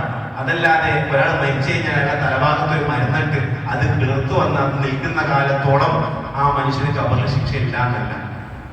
ആൾക്കാരെന്താണെന്നറിയോ? പടച്ചോനെ തോപ്പിക്കാനുള്ള പരിപാടിയാണ് പലപ്പോഴും നടത്തിക്കൊണ്ടിരിക്കുന്നത്. എങ്ങനെ പടച്ചോനെ തോപ്പിക്കല്? അള്ളാഹ് റസൂലുള്ളാഹി പറഞ്ഞു, ഒരാള് മരിച്ചു കഴിഞ്ഞാൽ അയാളുടെ ഖബറിനരികിൽ ആളുകൾ പിരിഞ്ഞു പോയി കഴിഞ്ഞാൽ അയാൾക്ക് ഖബറിൽ ശിക്ഷ കൊടുക്കും. അപ്പൊ ആൾക്കാരെ ചിന്തിച്ചാൽ എന്താ അത് രക്ഷപ്പെടാനുള്ള ഒരു വഴി? അപ്പൊ എന്ത് ചെയ്യുന്നു? ഏതെങ്കിലും ഉസ്താദിനെ അവിടെ പിടിച്ച് ഖുർആൻ ഓതാനാണ്. അപ്പൊ അയാൾ മാറുമ്പോൾ അയാൾ വൈകുന്നേരം പോകുമ്പോൾ ഞാനൊരു പള്ളിയിൽ പോയ സമയത്ത്, ആ ഖബർസ്ഥാനിൽ പോയ സമയത്ത് ഒരു ചെറിയൊരു കൂടൊക്കെ കെട്ടി അതിൽ ലൈറ്റൊക്കെ വെച്ച് സംവിധാനം ചെയ്തിട്ടുണ്ട്. എന്തിനാ? ഒരു ഉസ്താദ് രാത്രി പോകുമ്പോൾ വേറെ ഉസ്താദിനെ അവിടെ വന്നിട്ട് ഓതാൻ. ഈ ഖബറിനടുത്ത് മാറാൻ പറ്റില്ല, കാരണം മാറിയാൽ പഠിച്ചവന്റെ ശിക്ഷ കൊടുക്കണം. മനസ്സിലായല്ലോ? എന്തെല്ലാം ആചാരങ്ങൾ അനാചാരങ്ങളാണ് നമ്മൾ ഇതുമായി ബന്ധപ്പെട്ട് നിലനിൽക്കുന്നത്. അപ്പൊ ഈ സമ്പ്രദായം സത്യത്തിൽ യാതൊരു അടിസ്ഥാന ഇസ്ലാമില്ല. അതുകൊണ്ട് ഈ മരത്തിന് സ്ഥിരമായ ആളുകൾ വെള്ളം കൊണ്ടുപോയിരിക്കുന്ന ആളുകളുണ്ട് ഇല്ലേ? ഈ മരം ഒരിക്കലും ഉണങ്ങിപ്പോകാതിരിക്കാൻ സ്ഥിരമായി വെള്ളം കൊണ്ടുപോയി ഒഴിക്കുന്ന ആളുകളുണ്ട്. സ്ഥിരമായി ഖബർ സന്ദർശിച്ച് ആ പ്രവർത്തനം ചെയ്യുന്നതാണ്. ഖബർ സന്ദർശനവുമായി ബന്ധപ്പെട്ട് പ്രധാനപ്പെട്ട 2 കാര്യങ്ങൾ ഞാൻ സൂചിപ്പിക്കട്ടെ. ഒരു പക്ഷേ കേൾക്കുമ്പോൾ നമുക്ക് ഇതൊരു പുതുമയായി ചിലപ്പോൾ തോന്നും, പക്ഷെ എന്നാലും പറയാതിരിക്കാൻ നിർവാഹമില്ല. എന്താണെന്നറിയോ? നമ്മൾ ഖബറിനരികിലേക്ക് പോകുന്നത് ഖബറാളിക്ക് വേണ്ടി പ്രാർത്ഥിക്കുക എന്നുള്ള ലക്ഷ്യമല്ല സത്യത്തിൽ ഖബറിനരികിൽ പോകുന്നതിനുള്ളത്. അത് നമുക്ക് വീട്ടിൽ നിന്ന് പ്രാർത്ഥിച്ചാലും ഖബറിനരികിൽ വെച്ച് പ്രാർത്ഥിച്ചാലും ആ പ്രാർത്ഥന ഒരേപോലെയാണ്. ഒരുപക്ഷെ നമുക്ക് ആത്മാർത്ഥത ഒരുപക്ഷെ കൂടുതൽ ഖബറിനരികിൽ വെച്ചുണ്ടാവുക ഉണ്ടായേക്കാം. അങ്ങനെയാണെങ്കിൽ പ്രശ്നമൊന്നുമില്ല. ഖബർ സന്ദർശനത്തിന്റെ ലക്ഷ്യം എന്തിനാണ് റസൂലുള്ളാഹി സ്വല്ലല്ലാഹു അലൈഹി വസല്ലം പറഞ്ഞത്? മരണത്തെ കുറിച്ച് ഓർക്കാനും പരലോകത്തെ കുറിച്ച് ഓർക്കാനും. അതാണ് ഖബർ സന്ദർശനത്തിന്റെ ലക്ഷ്യം. പ്രാർത്ഥിക്കാന്ന് പറഞ്ഞാൽ അത് ഖബറിനരികിൽ വെച്ച് പ്രാർത്ഥിക്കാം, അല്ലാത്ത സമയത്തും പ്രാർത്ഥിക്കാം, യാതൊരു പ്രശ്നമില്ല. ഇത് രണ്ടും യാതൊരു വ്യത്യാസമില്ല. പക്ഷെ നമുക്ക് കൂടുതൽ ആത്മാർത്ഥമായും നമുക്ക് അല്ലാഹുവിലേക്ക് കൂടുതൽ അടുത്തോട്ടും പ്രാർത്ഥിക്കാൻ ഖബറിനരികിൽ വെച്ച് സാധിക്കുമെങ്കിൽ അത് ഖൈറാണ്, പ്രശ്നമില്ല. എല്ലാത്ത വ്യത്യാസം വീട്ടിൽ നിന്ന് പ്രാർത്ഥിക്കുന്നതിനും ഖബറിൽ നിന്ന് പ്രാർത്ഥിക്കുന്നതിലും. ഖബറിൽ സന്ദർശിക്കാൻ റസൂലുള്ളാഹി സ്വല്ലല്ലാഹു അലൈഹി വസല്ലം പഠിപ്പിച്ചത് പിന്നെ മരണത്തെ കുറിച്ച് ഓർക്കാനും പരലോകത്തെ കുറിച്ച് ഓർക്കാനും വേണ്ടിയിട്ടാണ്. ആദ്യകാലത്തിൽ അനുവദിക്കപ്പെട്ടിരുന്നില്ലല്ലോ. റസൂലുള്ളാഹി വിലക്കിയ സംഗതിയല്ലേ ഖബർ സിയാറത്ത്. ഖബറിനടുത്ത് പോകാൻ പാടില്ലായിരുന്നു. ഖബർ കാണാൻ പോകുന്ന റസൂലുള്ളാഹി വിലക്കിയിരുന്നു. ഒരുപാട് കാലം അങ്ങനെ ഉണ്ടായിരുന്നത്. അവസാന കാലമായപ്പോഴാണ് റസൂലുള്ളാഹി സ്വല്ലല്ലാഹു അലൈഹി വസല്ലം അനുവദിച്ചത്. അനുവദിച്ച സമയത്ത് പറഞ്ഞു, നിങ്ങൾ അവിടെ ചെന്നോളൂ, മരണത്തെ കുറിച്ചും പരലോകത്തെ കുറിച്ചും ഓർത്തോ. അതുകൊണ്ട് നമുക്ക് പ്രാർത്ഥിക്കാൻ ആഗ്രഹമുണ്ടെങ്കിൽ നമുക്ക് വീട്ടിൽ നിന്ന് പ്രാർത്ഥിച്ചാലും ഖബറിനെ വെച്ച് പ്രാർത്ഥിച്ചാൽ ഒരേപോലെ. ഞാൻ പറയുന്നത് കൃത്യമായി മനസ്സിലാക്കണേ, അതിന് തെറ്റിദ്ധാരണ ഉണ്ടാകാൻ സാധ്യതയില്ല. ഖബറിനരികിൽ വെച്ച് പ്രാർത്ഥിക്കുന്നതാണ് നമുക്ക് കൂടുതൽ ആത്മാർത്ഥമായി പറ്റുന്നതെങ്കിൽ നമുക്ക് അവിടെ പോകാം, സിയാറത്ത് ചെയ്യാം, അവിടെ വെച്ച് പ്രാർത്ഥിക്കാം, യാതൊരു പ്രശ്നവുമില്ല. പക്ഷെ പ്രാർത്ഥിക്കാൻ വേണ്ടി പോവുക എന്നുള്ളതല്ല റസൂലുള്ളാഹി സ്വല്ലല്ലാഹു അലൈഹി വസല്ലം പഠിപ്പിച്ച സുന്നത്ത്. ഖബറിനരികിൽ പോകുന്നതിന്റെ സുന്നത്തായി പ്രവാചകൻ പഠിപ്പിച്ചത് മരണത്തെ കുറിച്ച് ഓർക്കാനും പരലോകത്തെ കുറിച്ച് ഓർക്കാനുമാണ്. റസൂലുള്ളാഹി സ്വല്ലല്ലാഹു അലൈഹി വസല്ലം ഹദീസ് ഒരുപാട് കാലം ഖബർ സിയാറത്ത് ഉണ്ടായിരുന്നില്ല എന്നുള്ള കാര്യം കൂടി നമ്മൾ ഓർമ്മിക്കേണ്ടതുണ്ട്. അപ്പൊ അതുകൊണ്ട് തന്നെ സഹോദരങ്ങളെ, ഈ കാര്യം സംബന്ധിച്ചും കൃത്യമായി ധാരണയുണ്ടാകണം. ഈ മരം നടുക എന്നുള്ളത് ഒരിക്കലും തന്നെ റസൂലുള്ളാഹി സ്വല്ലല്ലാഹു അലൈഹി വസല്ലം പഠിപ്പിച്ച ഒരു ചര്യയല്ല. അത് യാതൊരു സുന്നത്തും ഇല്ല, അത് യാതൊരു അടിസ്ഥാനമില്ല. മനസ്സിലായി? ഈ കാര്യത്തെ സംബന്ധിച്ച് കൃത്യമായ ധാരണയും അറിവും നമുക്കുണ്ടായിരിക്കണം. അടുത്ത ഏറ്റവും പ്രധാനപ്പെട്ട ഒരു സംഗതി, വളരെ പ്രധാനപ്പെട്ട ഒരു സംഗതിയാണ് മയ്യത്ത് മറമാടിയതിനു ശേഷം മറമാടി ആളുകൾ ചെയ്യുന്ന പ്രവർത്തനമാണ് തസ്ബീഹ്. നമുക്കൊക്കെ അറിയാം, റസൂലുള്ളാഹി സ്വല്ലല്ലാഹു അലൈഹി വസല്ലം നിങ്ങൾ നിങ്ങളുടെ സഹോദരന് വേണ്ടി ഇസ്തിഗ്ഫാർ തേടണം, തസ്ബീഹിന് വേണ്ടി നിങ്ങൾ പ്രാർത്ഥിക്കണം, ചോദിക്കണം. തസ്ബീഹ് എന്ന് പറഞ്ഞാൽ ഖബറിൽ സ്ഥൈര്യമുണ്ട്, ഖബറിൽ ചോദ്യങ്ങളുണ്ട്. ആ ചോദ്യങ്ങൾക്ക് ഏറ്റവും നന്നായി ഉത്തരം പറയാൻ നിങ്ങൾ ഖബറാളിക്ക് വേണ്ടി പ്രാർത്ഥിക്കണം. അയാൾക്ക് സ്ഥൈര്യം കിട്ടാൻ, ഖബർ വിശാലത കൊടുക്കാൻ നിങ്ങൾ ചോദിക്കണം. അല്ലാഹുവിനോട് നമ്മൾ ചോദിക്കാറുണ്ടല്ലേ, അല്ലാഹുവേ ചോദ്യങ്ങളുടെ സമയത്ത് അവന് ധൈര്യം കൊടുക്കണേ. അല്ലാഹുവേ അവനെ ഇത് പറഞ്ഞ ശേഷം ഇതിന്റെ കാരണം എന്താണെന്ന് ഞാൻ പറയട്ടോ. അള്ളാഹുവെ അവന് ചോദ്യങ്ങൾക്ക് ഉത്തരം ഓർമ്മിപ്പിച്ചു കൊടുക്കണേ. അള്ളാഹുമ്മ ജാഫിൽ ഖബർ അൻജംബൈ, അവന്റെ ഖബറിന്റെ രണ്ട് ഭാഗങ്ങളും വിശാലമാക്കി കൊടുക്കണേ. അള്ളാഹുമ്മ ഗ്ഫിർ ലഹു വർഹംഹു, അവന് കാരുണ്യം കൊടുക്കണേ, അവന് പാപമോചനം കൊടുക്കണേ. അള്ളാഹുമ്മ ആമിൻഹു മിൻ കുല്ലി ഫസൽ, എല്ലാ ഇടുക്കങ്ങളിൽ നിന്നും അവന് നിർഭയത്വം കൊടുക്കണേ, എല്ലാ ദുരന്തങ്ങളിൽ നിന്നും നിർഭയത്വം കൊടുക്കണേ. ഇത് റസൂലുള്ളാഹി സ്വല്ലല്ലാഹു അലൈഹി വസല്ലം പഠിപ്പിച്ച പ്രാർത്ഥനയല്ല. റസൂലുള്ളാഹി സ്വല്ലല്ലാഹു അലൈഹി വസല്ലം ഇങ്ങനെ ഒരു പ്രാർത്ഥന സത്യത്തിൽ പഠിപ്പിച്ചിട്ടില്ല. പല ആൾക്കാരും ഇത് സുന്നത്തായി മനസ്സിലാക്കുകയും ഇത് തന്നെ പല ആൾക്കാർ ഏറ്റുചൊല്ലി കൊടുക്കുകയും ചില ആളുകൾ അവിടെ ഖബറിനരികിൽ വെച്ച് പ്രാർത്ഥിക്കുകയൊക്കെ ചെയ്ത് നമുക്ക് കാണാറുണ്ട്. സത്യത്തിൽ ഇങ്ങനെ ഈ ലഫ്ദിലുള്ള ഈ പദത്തിലുള്ള ഒരു പ്രാർത്ഥന റസൂലുള്ളാഹി സ്വല്ലല്ലാഹു അലൈഹി വസല്ലം പഠിപ്പിച്ചിട്ടില്ല. പ്രവാചകൻ പറഞ്ഞെന്താണ്? നിങ്ങൾ തക്ബീർ ചൊല്ലണം. നിങ്ങൾ ഈ മരണപ്പെട്ട മനുഷ്യന് പ്രാർത്ഥനയ്ക്ക് ചോദ്യങ്ങൾക്ക് ഉത്തരം കിട്ടാൻ വേണ്ടി നിങ്ങൾ അല്ലാഹുവിനോട് പ്രാർത്ഥിക്കണം. അതെങ്ങനെയും പ്രാർത്ഥിക്കണം, ഏത് ഭാഷയിലും പ്രാർത്ഥിക്കാം. മനസ്സിലായോ? പിന്നെ ഇതെന്താ സംഗതി? പ്രവാചകൻ പഠിപ്പിച്ചല്ലോ നിങ്ങൾ ഇങ്ങനെ തക്ബീർ ചൊല്ലണം എന്ന് പഠിപ്പിച്ചതിന്റെ അടിസ്ഥാനത്തിൽ പിൽക്കാലത്തെ പണ്ഡിതന്മാർ പറഞ്ഞു, ഓരോരുത്തരും ഓരോ പ്രാർത്ഥന പ്രാർത്ഥിക്കുന്നതിന് പകരം എല്ലാവർക്കും ഒന്ന് പ്രാർത്ഥിച്ചുകൂടെ എന്ന രൂപത്തിൽ റസൂലുള്ളാഹിയുടെ നിർദ്ദേശത്തിന്റെ അടിസ്ഥാനത്തിൽ ഉണ്ടാക്കിയ ഒരു രൂപമാണ്. ഇതന്നെ ചൊല്ലണമെന്നില്ല. ചില ആൾക്കാർക്ക് ഇത് അറിഞ്ഞൂടാത്തോണ്ട് ഇങ്ങനെ മൂടുന്നത് കാണാൻ കഴിയും. സാധനം അറിഞ്ഞൂടാ ചിലർക്ക്, അപ്പൊ അതിന്റെ കൂടെ ഇങ്ങനെ മൂടാൻ അല്ലെങ്കിൽ ആമീൻ പറയാം. അതിനേക്കാൾ നല്ലതെന്താണെന്ന് അറിയോ? അവനവന്റെ ഭാഷയിൽ പ്രാർത്ഥിക്കണം. കാരണം ഇങ്ങനെ പ്രാർത്ഥിക്കണം, അല്ലാഹു തബ്ബിത്തു ഇന്ന സുആൽ എന്ന് തന്നെ ചോദിക്കണം എന്ന് റസൂൽ പറഞ്ഞിട്ടില്ല. നിങ്ങൾ തബ്ബീത്തിന് വേണ്ടി ചോദിക്കണം. കാരണം അവനിപ്പോൾ ചോദ്യം ചെയ്യപ്പെടുകയാണ്. അപ്പൊ അതുകൊണ്ട് അവന് ചോദ്യങ്ങൾക്ക് ഉത്തരം കിട്ടാൻ, അവന്റെ ഖബർ വിശാലത കൊടുക്കാൻ, അവന്റെ ഇസ്തിഗ്ഫാർ കിട്ടാൻ നമുക്ക് ചോദിക്കാം. ഏത് ഭാഷയിൽ ചോദിക്കാം, എങ്ങനെ ചോദിക്കാം? ഞാൻ ചോദിക്കട്ടെ, ഈ അറബിയിൽ ചോദിക്കും. നമ്മുടെ പ്രിയപ്പെട്ട ഒരാൾ മരണപ്പെട്ടു, അറബിയിൽ നമ്മൾ ഈ വാക്കുകൾ പറയുന്നതാണോ അതല്ല നമ്മുടെ ഭാഷയിൽ ആത്മാർത്ഥമായി ചോദിക്കുന്നതാണോ? ഏതിനായിരിക്കും കൂടുതൽ ആത്മാർത്ഥതയും അതേപോലെ തന്നെ ഹൃദയത്തിൽ നിന്നുള്ള പ്രാർത്ഥന ഉണ്ടാവാം? ഒരു സംശയമില്ലോ, നമ്മുടെ ഭാഷയിൽ നമ്മൾ വിചാരിക്കുന്ന പ്രാർത്ഥിക്കുന്നതിനായി. അതുകൊണ്ട് ഒരു മനുഷ്യൻ ഇത് തന്നെ ഈ വാക്കുകൾ തന്നെ ഫോളോ ചെയ്യണമെന്നില്ല. അല്ലാഹുമ്മ തബ്ബിത്തു ഇന്ന സുആൽ തുടങ്ങുന്ന പ്രാർത്ഥന തന്നെ പ്രാർത്ഥിക്കണമെന്നില്ല. എന്നാൽ അങ്ങനെ പ്രാർത്ഥിച്ചാലും പ്രശ്നമല്ല. കാരണം പ്രവാചകൻ പറഞ്ഞതാണ് നിങ്ങൾ തബ്ബീത്തിന് വേണ്ടി ചോദിച്ചോളൂ എന്ന് പറഞ്ഞു. അതുകൊണ്ട് എല്ലാവർക്കും ഒന്നിച്ച് ഒരേ പ്രാർത്ഥന ചെയ്യുന്നതുകൊണ്ട് തടസ്സമൊന്നുമില്ല. പക്ഷേ അതിനേക്കാൾ ഒരാൾക്ക് ആത്മാർത്ഥമായി ചെയ്യാൻ പറ്റുന്നത്, മനസ്സറിഞ്ഞ് ചെയ്യാൻ പറ്റുന്നത്, ഞാൻ പറയുന്നത് പ്രത്യേകം ശ്രദ്ധിക്കണം, മനസ്സറിഞ്ഞ് ചെയ്യാൻ പറ്റുന്നത് സ്വന്തം ഇഷ്ടപ്രകാരം സ്വന്തമായ രൂപത്തിലാണെങ്കിൽ അതായിരിക്കും ഖൈർ. അതാണ് ഖൈറായ രൂപമെന്ന് നമ്മൾ ഓരോരുത്തരും മനസ്സിലാക്കേണ്ടത്. അതുകൊണ്ട് സഹോദരങ്ങളെ, ആ കാര്യത്തെ സംബന്ധിച്ചും കൃത്യമായി അറിയില്ല. ഇതിന്റെ ലഫ്ദുകളൊക്കെ വളരെ മനോഹരവും ഏറ്റവും അർത്ഥവത്വമാണ്. അല്ലാഹുമ്മ തബ്ബിത്തു ഇന്ന സുആൽ എന്ന പ്രാർത്ഥന വളരെ അർത്ഥവത്താണ്. അതിന്റെ അർത്ഥം ആശയം അറിയെങ്കിൽ, ആശയത്തോടെ പ്രാർത്ഥിക്കാൻ പറ്റുമെങ്കിൽ യാതൊരു പ്രശ്നമില്ല. കാരണം അതിന് എല്ലാ ഭാഗങ്ങളും വരുന്നുണ്ട്. അല്ലാഹുവേ അവന്റെ ചോദ്യങ്ങൾക്ക് ഉത്തരം കിട്ടണേ, ഉത്തരം ഓർമ്മിപ്പിച്ചു കൊടുക്കണേ. അതേപോലെ തന്നെ അവന് ഈ ചോദ്യങ്ങളുടെ മുമ്പിൽ തബ്ബീർ സ്ഥൈര്യം കൊടുക്കണേ, ഖബർ ഇടുക്കത്തിൽ നിന്ന് വിശാലത കൊടുക്കണേ, അവന്റെ പാപങ്ങൾ പുറത്തു കൊടുക്കണേ, അവന് കാരുണ്യം ചെയ്യണേ. അല്ലാഹുവേ അവൻ എല്ലാ ഭാഗങ്ങളും എല്ലാ പ്രശ്നങ്ങളിൽ നിന്നുമുള്ള നിർഭയത്വം കൊടുക്കണം. മനോഹരമായ പ്രാർത്ഥനയാണ്, അർത്ഥവത്തായ പ്രാർത്ഥനയാണ്, യാതൊരു പ്രശ്നവും അതിനില്ല. പക്ഷേ ഈ വാക്കുകൾ റസൂലുള്ളാഹി സ്വല്ലല്ലാഹു അലൈഹി വസല്ലം പഠിപ്പിച്ചതല്ല. അങ്ങനെ ചില സംഗതികളുണ്ട്.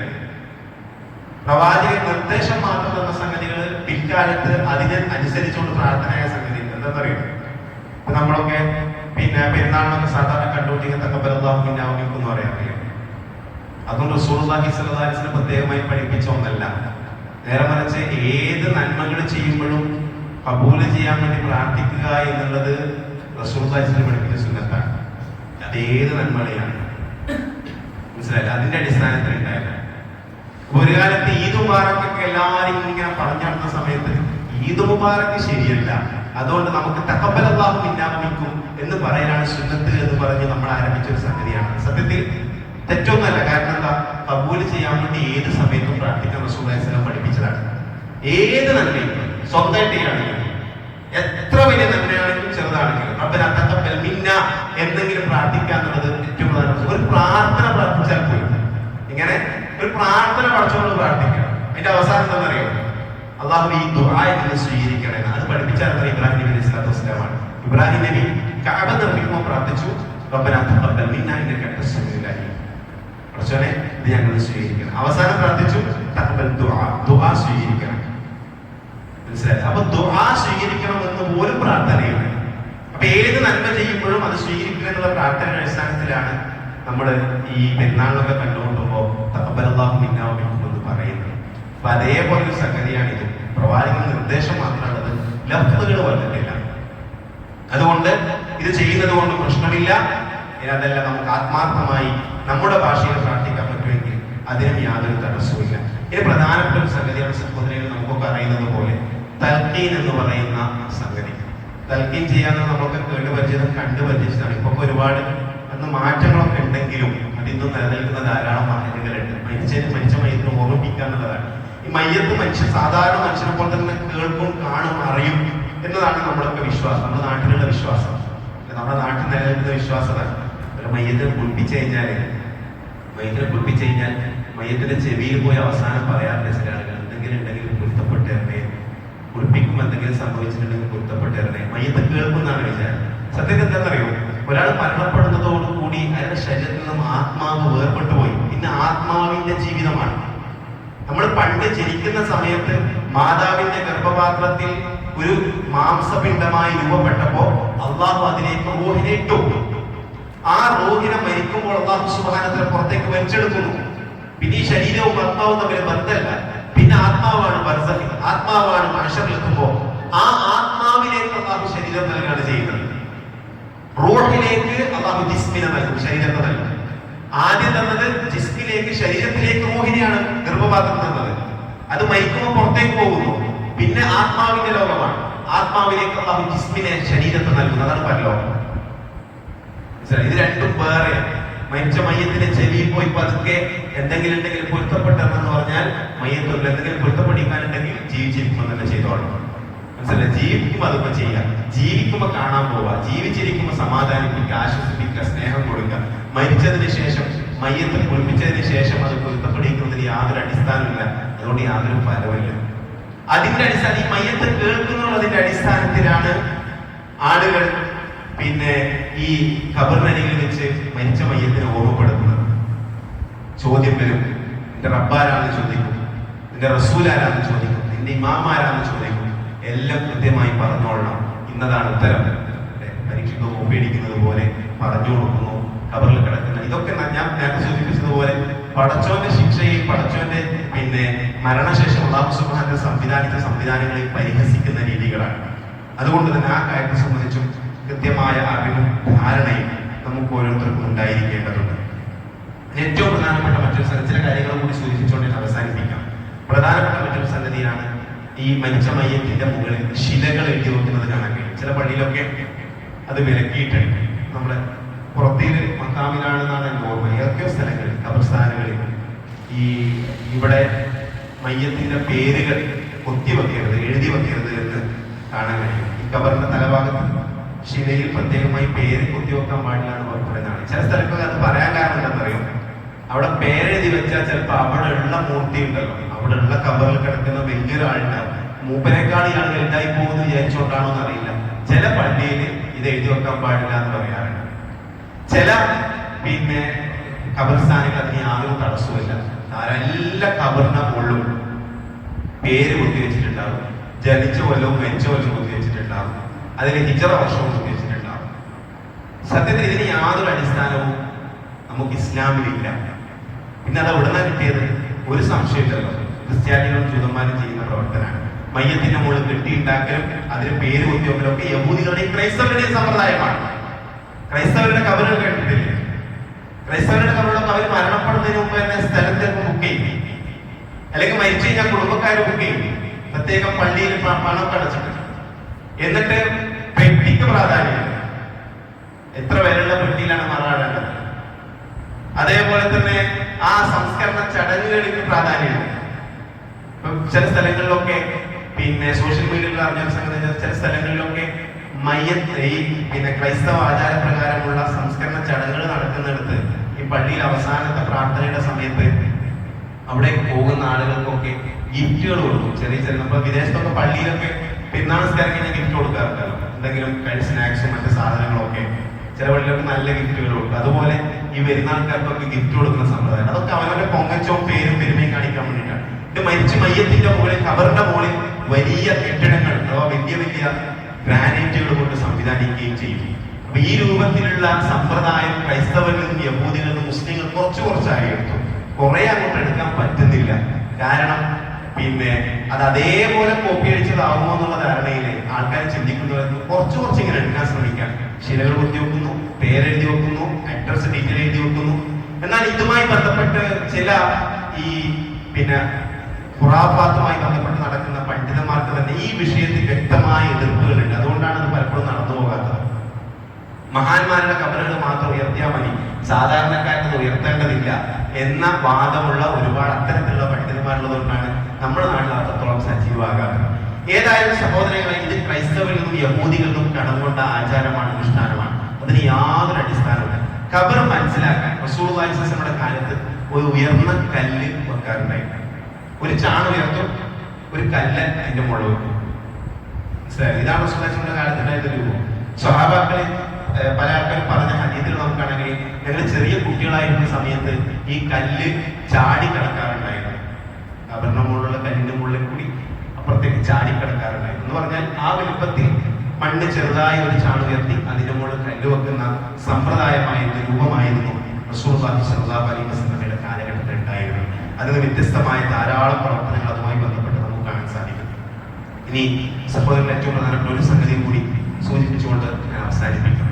എന്താ പറയുക, ഈ സ്ത്രീകളുടെ മയ്യത്ത് ഈ സിയാറത്തുമായി ബന്ധപ്പെട്ട് നമുക്ക് ഹദീസുകളിൽ ചില പരാമർശങ്ങളൊക്കെ കാണാൻ സാധിക്കും. എന്താണ് സ്ത്രീകളുടെ സിയാറത്തുമായി ബന്ധപ്പെട്ട് നമുക്ക് മനസ്സിലാക്കാൻ സാധിക്കും? സ്ത്രീകൾക്ക് സിയാറത്ത് ചെയ്യുന്നത് റസൂലുള്ളാഹി സ്വല്ലല്ലാഹു അലൈഹി വസല്ലം തടഞ്ഞ ഒരു സംഗതിയാണ്. ഖബർ സിയാറത്ത് ചെയ്യാമെന്നത് പ്രവാചകൻ തടഞ്ഞ ഒരു സംഗതിയാണ്. പുരുഷന്മാർക്ക് തന്നെ അവസാന കാലഘട്ടത്തിൽ മരണത്തെയും പരലോകത്തെയും ഓർമ്മിക്കാൻ വേണ്ടി മാത്രം അനുവദിച്ചത്. സ്ത്രീകൾക്ക് അത് അനുവദിച്ചിട്ടില്ല. ഇതിന് വ്യത്യസ്തമായ മനഃശാസ്ത്രപരമായ പല കാരണങ്ങളുണ്ട്. പക്ഷേ നമ്മുടെ നാട്ടിൽ ഊരും പേരും അറിയാത്ത കബറാളികളുടെ കബറുകൾ, മഹാന്മാരാണെന്ന് പറയപ്പെടുന്ന ആളുകളുടെ കബറുകൾ വരെ സിയാറത്ത് ചെയ്യാൻ സ്ത്രീകൾ പോകാറുണ്ട്, അല്ലെ?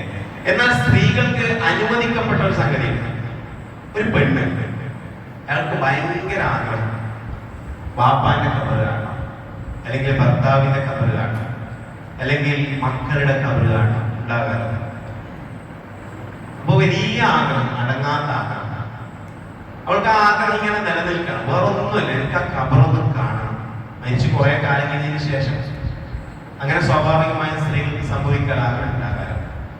അങ്ങനെ ആഗ്രഹം ഉണ്ടെങ്കിൽ ഒരു പെണ്ണിന് ഖബറിനരികിലേക്ക് ചെല്ലുന്നത് കൊണ്ട് ഹറാമല്ല എന്നാണ് ഹദീസുകളുടെ അടിസ്ഥാനത്തിൽ ഈ മുഹദ്ദിസുകൾ, ഹദീസ് പണ്ഡിതന്മാർ വിശദീകരിക്കുന്നത്.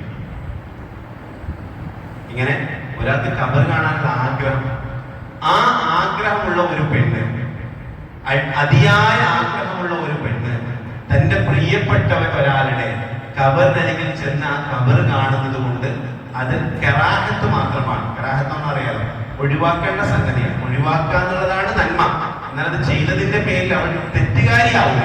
അങ്ങനെയുള്ള ഒരു പ്രവർത്തനമാണ് അതെന്ന് ഹദീസുകളുടെ അടിസ്ഥാനത്തിൽ നമുക്ക് കാണാൻ സാധിക്കും. റസൂലുള്ളാഹി സ്വല്ലല്ലാഹു അലൈഹി വസല്ലമയുടെ കാലത്ത് വിവിധങ്ങളായ പ്രദേശങ്ങളിൽ അപ്രകാരമുള്ള ഖബറുകൾ പല സ്ഥലങ്ങളിൽ ഉണ്ടായിരുന്നു. ഖബർസ്ഥാനം പ്രത്യേകമായിട്ടുള്ള രൂപം മാത്രമായില്ല. ചില ആളുകളൊക്കെ പല സ്ഥലത്തും കുഴിച്ചിടും.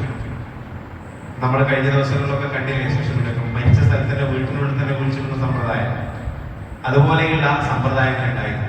അവിടെ പല സ്ത്രീകളും ചെന്ന് കണ്ട സംഭവങ്ങൾ നമ്മൾ ഈ സ്വബറുമായി ബന്ധപ്പെട്ട്, ക്ഷമയുമായി ബന്ധപ്പെട്ട് പറയുന്ന ഹദീസുകൾ പറയുമ്പോൾ ഒരു പെണ്ണ് ഖബറിനരികിൽ വെച്ച് കരയുന്ന ഒരു സംഭവം നമുക്ക് ഹദീസുകളിൽ കാണാൻ സാധിക്കും. അപ്രകാരം സ്ത്രീകൾ അനിവാര്യമായ, നമ്മൾ ഭർത്താവിനരികിൽ വെച്ചാണ് കരയുന്നത്, ഖബറിനരികിൽ വെച്ചാണ്. അപ്പൊ അനിവാര്യമായ സാഹചര്യങ്ങളിൽ അപ്രകാരം ഖബറിനരികിൽ ഒന്ന് കാണണമെന്ന ആഗ്രഹത്തോടു കൂടി, അതിയായ ആഗ്രഹത്തോടു കൂടി ഒരു പെണ്ണ് ചെല്ലുന്നത് കൊണ്ട് തടസ്സമില്ല എന്നാണ് റസൂലുള്ളാഹി സ്വല്ലല്ലാഹു അലൈഹി വസല്ലം ഹദീസുകളുടെ അടിസ്ഥാനത്തിൽ മുഹദ്ദിസുകൾ വിശദീകരിച്ചിട്ടുള്ളത്. അതുകൊണ്ട് തന്നെ സഹോദരങ്ങൾ, ഇത്തരത്തിലുള്ള എല്ലാ കാര്യങ്ങളെ സംബന്ധിച്ചും കൃത്യമായ അറിവും ധാരണയും വെച്ച് നിർത്താൻ നമുക്ക് ഓരോരുത്തർക്കും സാധിക്കേണ്ടതുണ്ട്. കർമ്മശാസ്ത്രപരമായ വിവിധങ്ങളായ വിഷയങ്ങളിൽ അനാചാരങ്ങൾ വ്യത്യസ്തമായത് കടന്നു വരാറുണ്ട്. ആ അനാചാരങ്ങളെ പൂർണ്ണമായി മാറ്റിവെക്കുകയും എന്നിട്ട് ഇസ്ലാമികമായ യഥാർത്ഥ ആചാരങ്ങളെ ജീവിതത്തിലേക്ക് കൊണ്ടുവരാൻ ശ്രമിക്കുകയും ഓരോരുത്തരും ചെയ്യണം.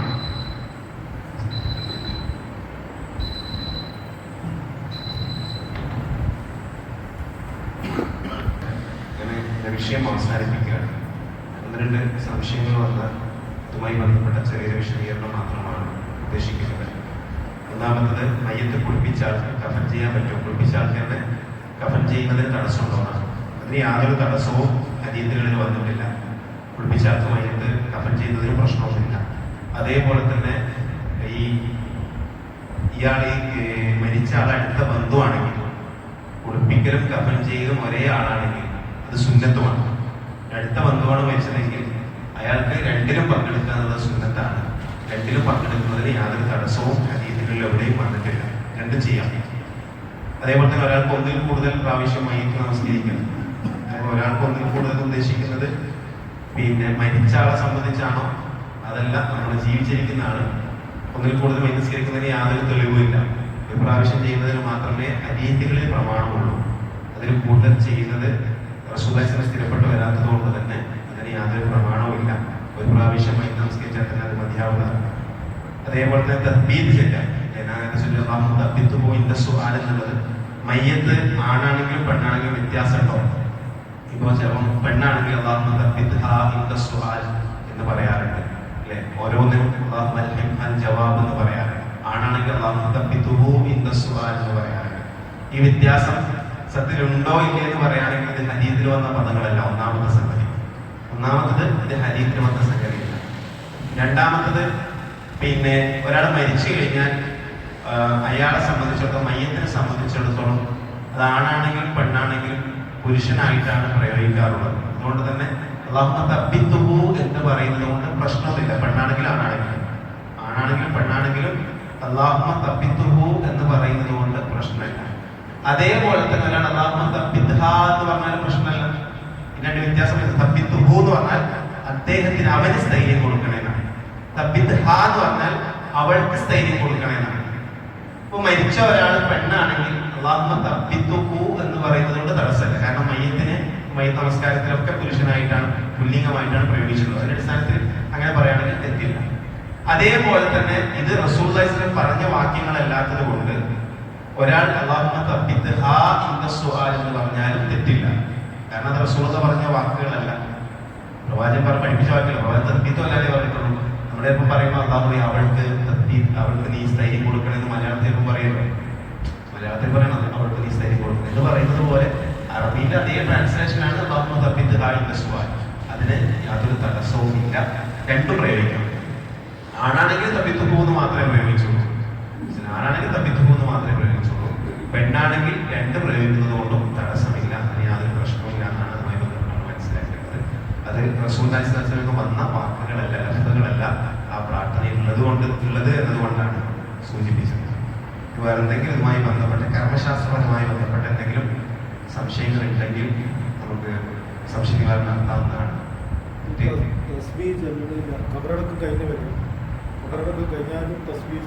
അത് സമയപരിധി ഇല്ല. അതായത് ഖബറടക്കം കഴിഞ്ഞ് ആളുകൾ പോയി കഴിഞ്ഞാൽ ഖബറാളിയോട് ചോദ്യങ്ങൾ ഉണ്ടാകും. അപ്പോഴാണ് ഖബറിലെ ചോദ്യങ്ങൾ വരുന്നത്. ആ ചോദ്യങ്ങൾക്ക് ഉത്തരം കിട്ടാനാണ് നമ്മൾ പ്രാർത്ഥിക്കുന്നത്. അപ്പൊ നമ്മളെ പിരിഞ്ഞു പോകുന്ന എപ്പോഴാണോ അതുവരെ അത് ചോദിക്കുക, അതുവരെ പ്രാർത്ഥിക്കും.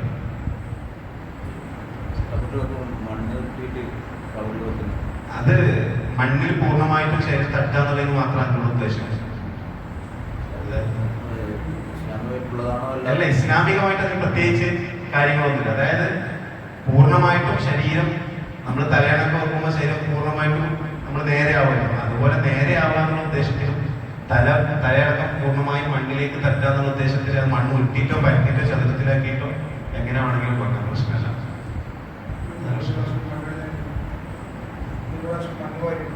മണ്ണിടുക എന്നുള്ളത്, അതായത് ഖബറടക്ക സംസ്കാരത്തിന് മണ്ണിടുക എന്നുള്ളത് സുന്നത്തന്നെ. അടുത്ത ബന്ധുക്കൾ അതിലേക്ക് മണ്ണിടുക എന്നുള്ളത് ഹദീസ്. എണ്ണത്തിന് കൃത്യമായി പ്രാധാന്യമില്ല. അങ്ങനെ ദിക്റുകൾ പ്രത്യേകമായിട്ടൊന്നും വന്നിട്ടില്ല. നമുക്ക് മണ്ണ് അടുത്ത ബന്ധുക്കൾക്ക് എത്ര പ്രാവശ്യം വേണമെങ്കിലും ഇടാം. അതിന് കൃത്യമായ എണ്ണം സ്ഥിരപ്പെട്ട് വന്നിട്ടില്ല. മണ്ണിടുക എന്നുള്ളത് അത് ഹദീസുകളിൽ നമുക്ക് വന്നതാണ്. ഓരോരുത്തരും അതിന്റെ ഭാഗമാവുക എന്നുള്ളത് അത്രേ അതുമായിട്ട് ബന്ധപ്പെട്ടുള്ളൂ. നിർബന്ധമില്ല. മയ്യത്ത് കുളിപ്പിച്ച ആൾക്ക് നമസ്കാരത്തിന് മുമ്പ് കുളിക്കുക എന്നുള്ളത് നിർബന്ധമുള്ള സംഗതിയല്ല. ഹദീസുകളിൽ എവിടെയും നിർബന്ധമായി വന്നിട്ടില്ല.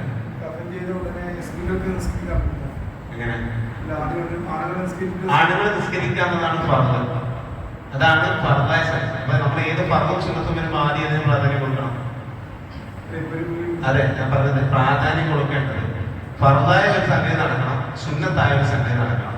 അപ്പൊ നമ്മൾ അതിന് ആദ്യം പ്രാധാന്യം കൊടുക്കുക ഫർദിനാണല്ലോ. ആ അടിസ്ഥാനത്തിൽ ഒന്നാമതായി ബാധ്യതയായി സമൂഹത്തിന്റെ ബാധ്യതയായി നിർവഹിക്കപ്പെടേണ്ടത് പുരുഷന്മാരുടെ ജമാഅത്താണ്. ഇനി ഒരാളതല്ലാതെ ചെയ്ത് കഴിഞ്ഞാൽ പ്രശ്നമൊന്നുമില്ല. ഏതുപോലെ എന്ന് വെച്ച് കഴിഞ്ഞാൽ ഹജ്ജ് ഉംറയാണല്ലോ. ഹജ്ജ് ഉംറ ചെയ്യുമ്പോൾ ആദ്യം ഹജ്ജ് ചെയ്യലാണല്ലോ പ്രധാനം. ഹജ്ജിന്റെ ഒരു മനുഷ്യൻ ആദ്യം ചെയ്യേണ്ടത് ഫർദായ സംഗതി, അതിന് ശേഷമല്ലേ ഉംറ ചെയ്യേണ്ടത്. പക്ഷെ ഒരാൾക്ക് ഹജ്ജ് ചെയ്യാനുള്ള സാഹചര്യം ഉംറയാണ് ചെയ്തെങ്കിൽ പ്രശ്നമൊന്നുമില്ല, തെറ്റൊന്നല്ലല്ലോ. പക്ഷെ മുൻപന്തിയിലേക്ക് നമ്മൾ കൊടുക്കേണ്ട ഇതിനെയാണ് ഫർളായ ബാധ്യതയായി നിർവഹിക്കപ്പെടേണ്ട സംഗതിയാണ്. അപ്പൊ അത് പ്രാധാന്യം കൊടുക്കുക. അതല്ലാതെ ചെയ്യേണ്ടി വന്നാലും പ്രശ്നമൊന്നുമില്ല.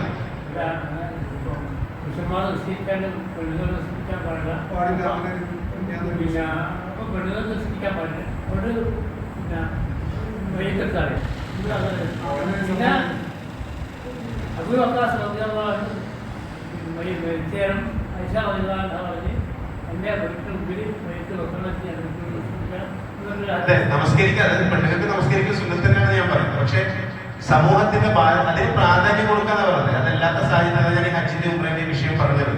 അപ്പൊ ഹജ്ജും ഉംറയിലെ ഹജ്ജ് നിർബന്ധം ആദ്യം പരിഗണന കൊടുക്കേണ്ടത് ഹജ്ജിനാണല്ലോ. പക്ഷെ അതിന് സാധ്യതയില്ല, സാഹചര്യം വ്യത്യസ്തമാണെങ്കിൽ നമ്മൾ ഉംറയെ ആദ്യം ചെയ്യാറുണ്ടല്ലോ. അതുപോലെ ഒരു സമൂഹത്തിന്റെ ബാധ്യത പുരുഷന്മാർ മയ്യത്ത് നമസ്കരിക്കുക എന്നുള്ളതാണ്. അതാണ് പ്രഥമമായി നടക്കേണ്ടത്. അതിന് വിപരീതമായി ചിലപ്പോൾ നടക്കേണ്ട പെണ്ണ് ഒരു ഭർത്താവ് മരിച്ചു പെണ്ണ് കുളിപ്പിച്ച് കഫൊക്കെ ചെയ്യുന്നതിലൊക്കെ പങ്കെടുത്ത് ആ പെണ്ണിന് വേറെ എന്തെങ്കിലും ആവശ്യമുണ്ട് അല്ലെങ്കിൽ ആർക്കെങ്കിലും ആവശ്യമുണ്ട് പെട്ടെന്ന് നിസ്കരിക്കുന്നത് തെറ്റൊന്നല്ല, ഹറാമെന്നൊന്നും പറയാൻ കഴിയില്ല. പക്ഷെ പ്രാധാന്യം കൊടുക്കേണ്ടത് ആണുങ്ങൾക്കും പെണ്ണുങ്ങൾക്കും നിസ്കരിക്കാനുള്ള സാഹചര്യം ഉണ്ടെങ്കിൽ ആണുങ്ങൾക്കും പെണ്ണുങ്ങൾക്കും നിസ്കരിക്കാനുള്ള സാഹചര്യത്തിന് ആദ്യം നടക്കേണ്ടത് ഏതാണ്? പുരുഷന്മാരുടെ ജമാഅത്താണ്. അതാണ് നിർബന്ധമായി സമൂഹത്തിന്റെ ബാധ്യത. മറ്റേത് ബാധ്യത അല്ല. അതായത് ഒരു ഉദാഹരണം കൂടെ പറയാം. ഒരു നാട്ടിൽ ഒരാൾ മരണപ്പെട്ടാൽ ആ നാട്ടിൽ ഒരാൾ മയ്യത്ത് നമസ്കരിച്ചില്ലെങ്കിൽ അതിന്റെ ഉത്തരവാദികൾ ആ നാട്ടിലെ പുരുഷന്മാരാണ്. ഒരു നാട്ടിലൊരു പള്ളിയിൽ ബാങ്ക് കൊടുത്തില്ലെങ്കിൽ അതിന്റെ ഉത്തരവാദി ആ നാട്ടിലെ മുഴുവൻ പുരുഷന്മാരുമാണ്. അല്ലെ? അതും അതേപോലത്തെ പ്രവർത്തനമാണല്ലോ. പള്ളിയുണ്ട്, പള്ളിയിൽ ബാങ്ക് കൊടുത്തില്ല എങ്കിൽ അതിന്റെ ഉത്തരവാദി ആരാണ്?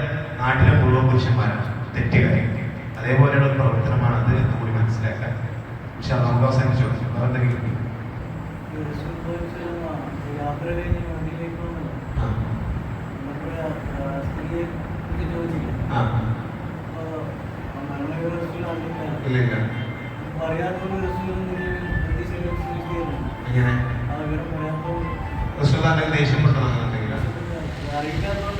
ഇല്ല, ഒന്നും അങ്ങനെ പ്രത്യേകിച്ചൊന്നുമില്ല. റസൂലുള്ളാഹിസ്വല്ലം അവനെ ചോദിച്ചു ഇങ്ങനെ മരണപ്പെട്ടു. റസൂൽ യാത്രയിലല്ലേ ഉണ്ടായിരുന്നു, വന്ന ഉടനെ പള്ളിയിൽ കാണാത്തതുകൊണ്ട് ചോദിച്ചതാണ്.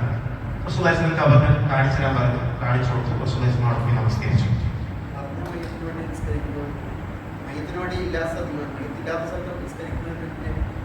ഞാൻ വിശദീകരിച്ചു. ഇല്ലാത്ത സ്ഥലങ്ങളിൽ അവിടെ ആരും നിസ്കരിക്കാനില്ലെങ്കിലാണ് വേറെ സ്ഥലത്ത് ജമാഅത്ത് നടത്താൻ നിസ്കരിക്കാനുള്ള സുന്നത്ത്.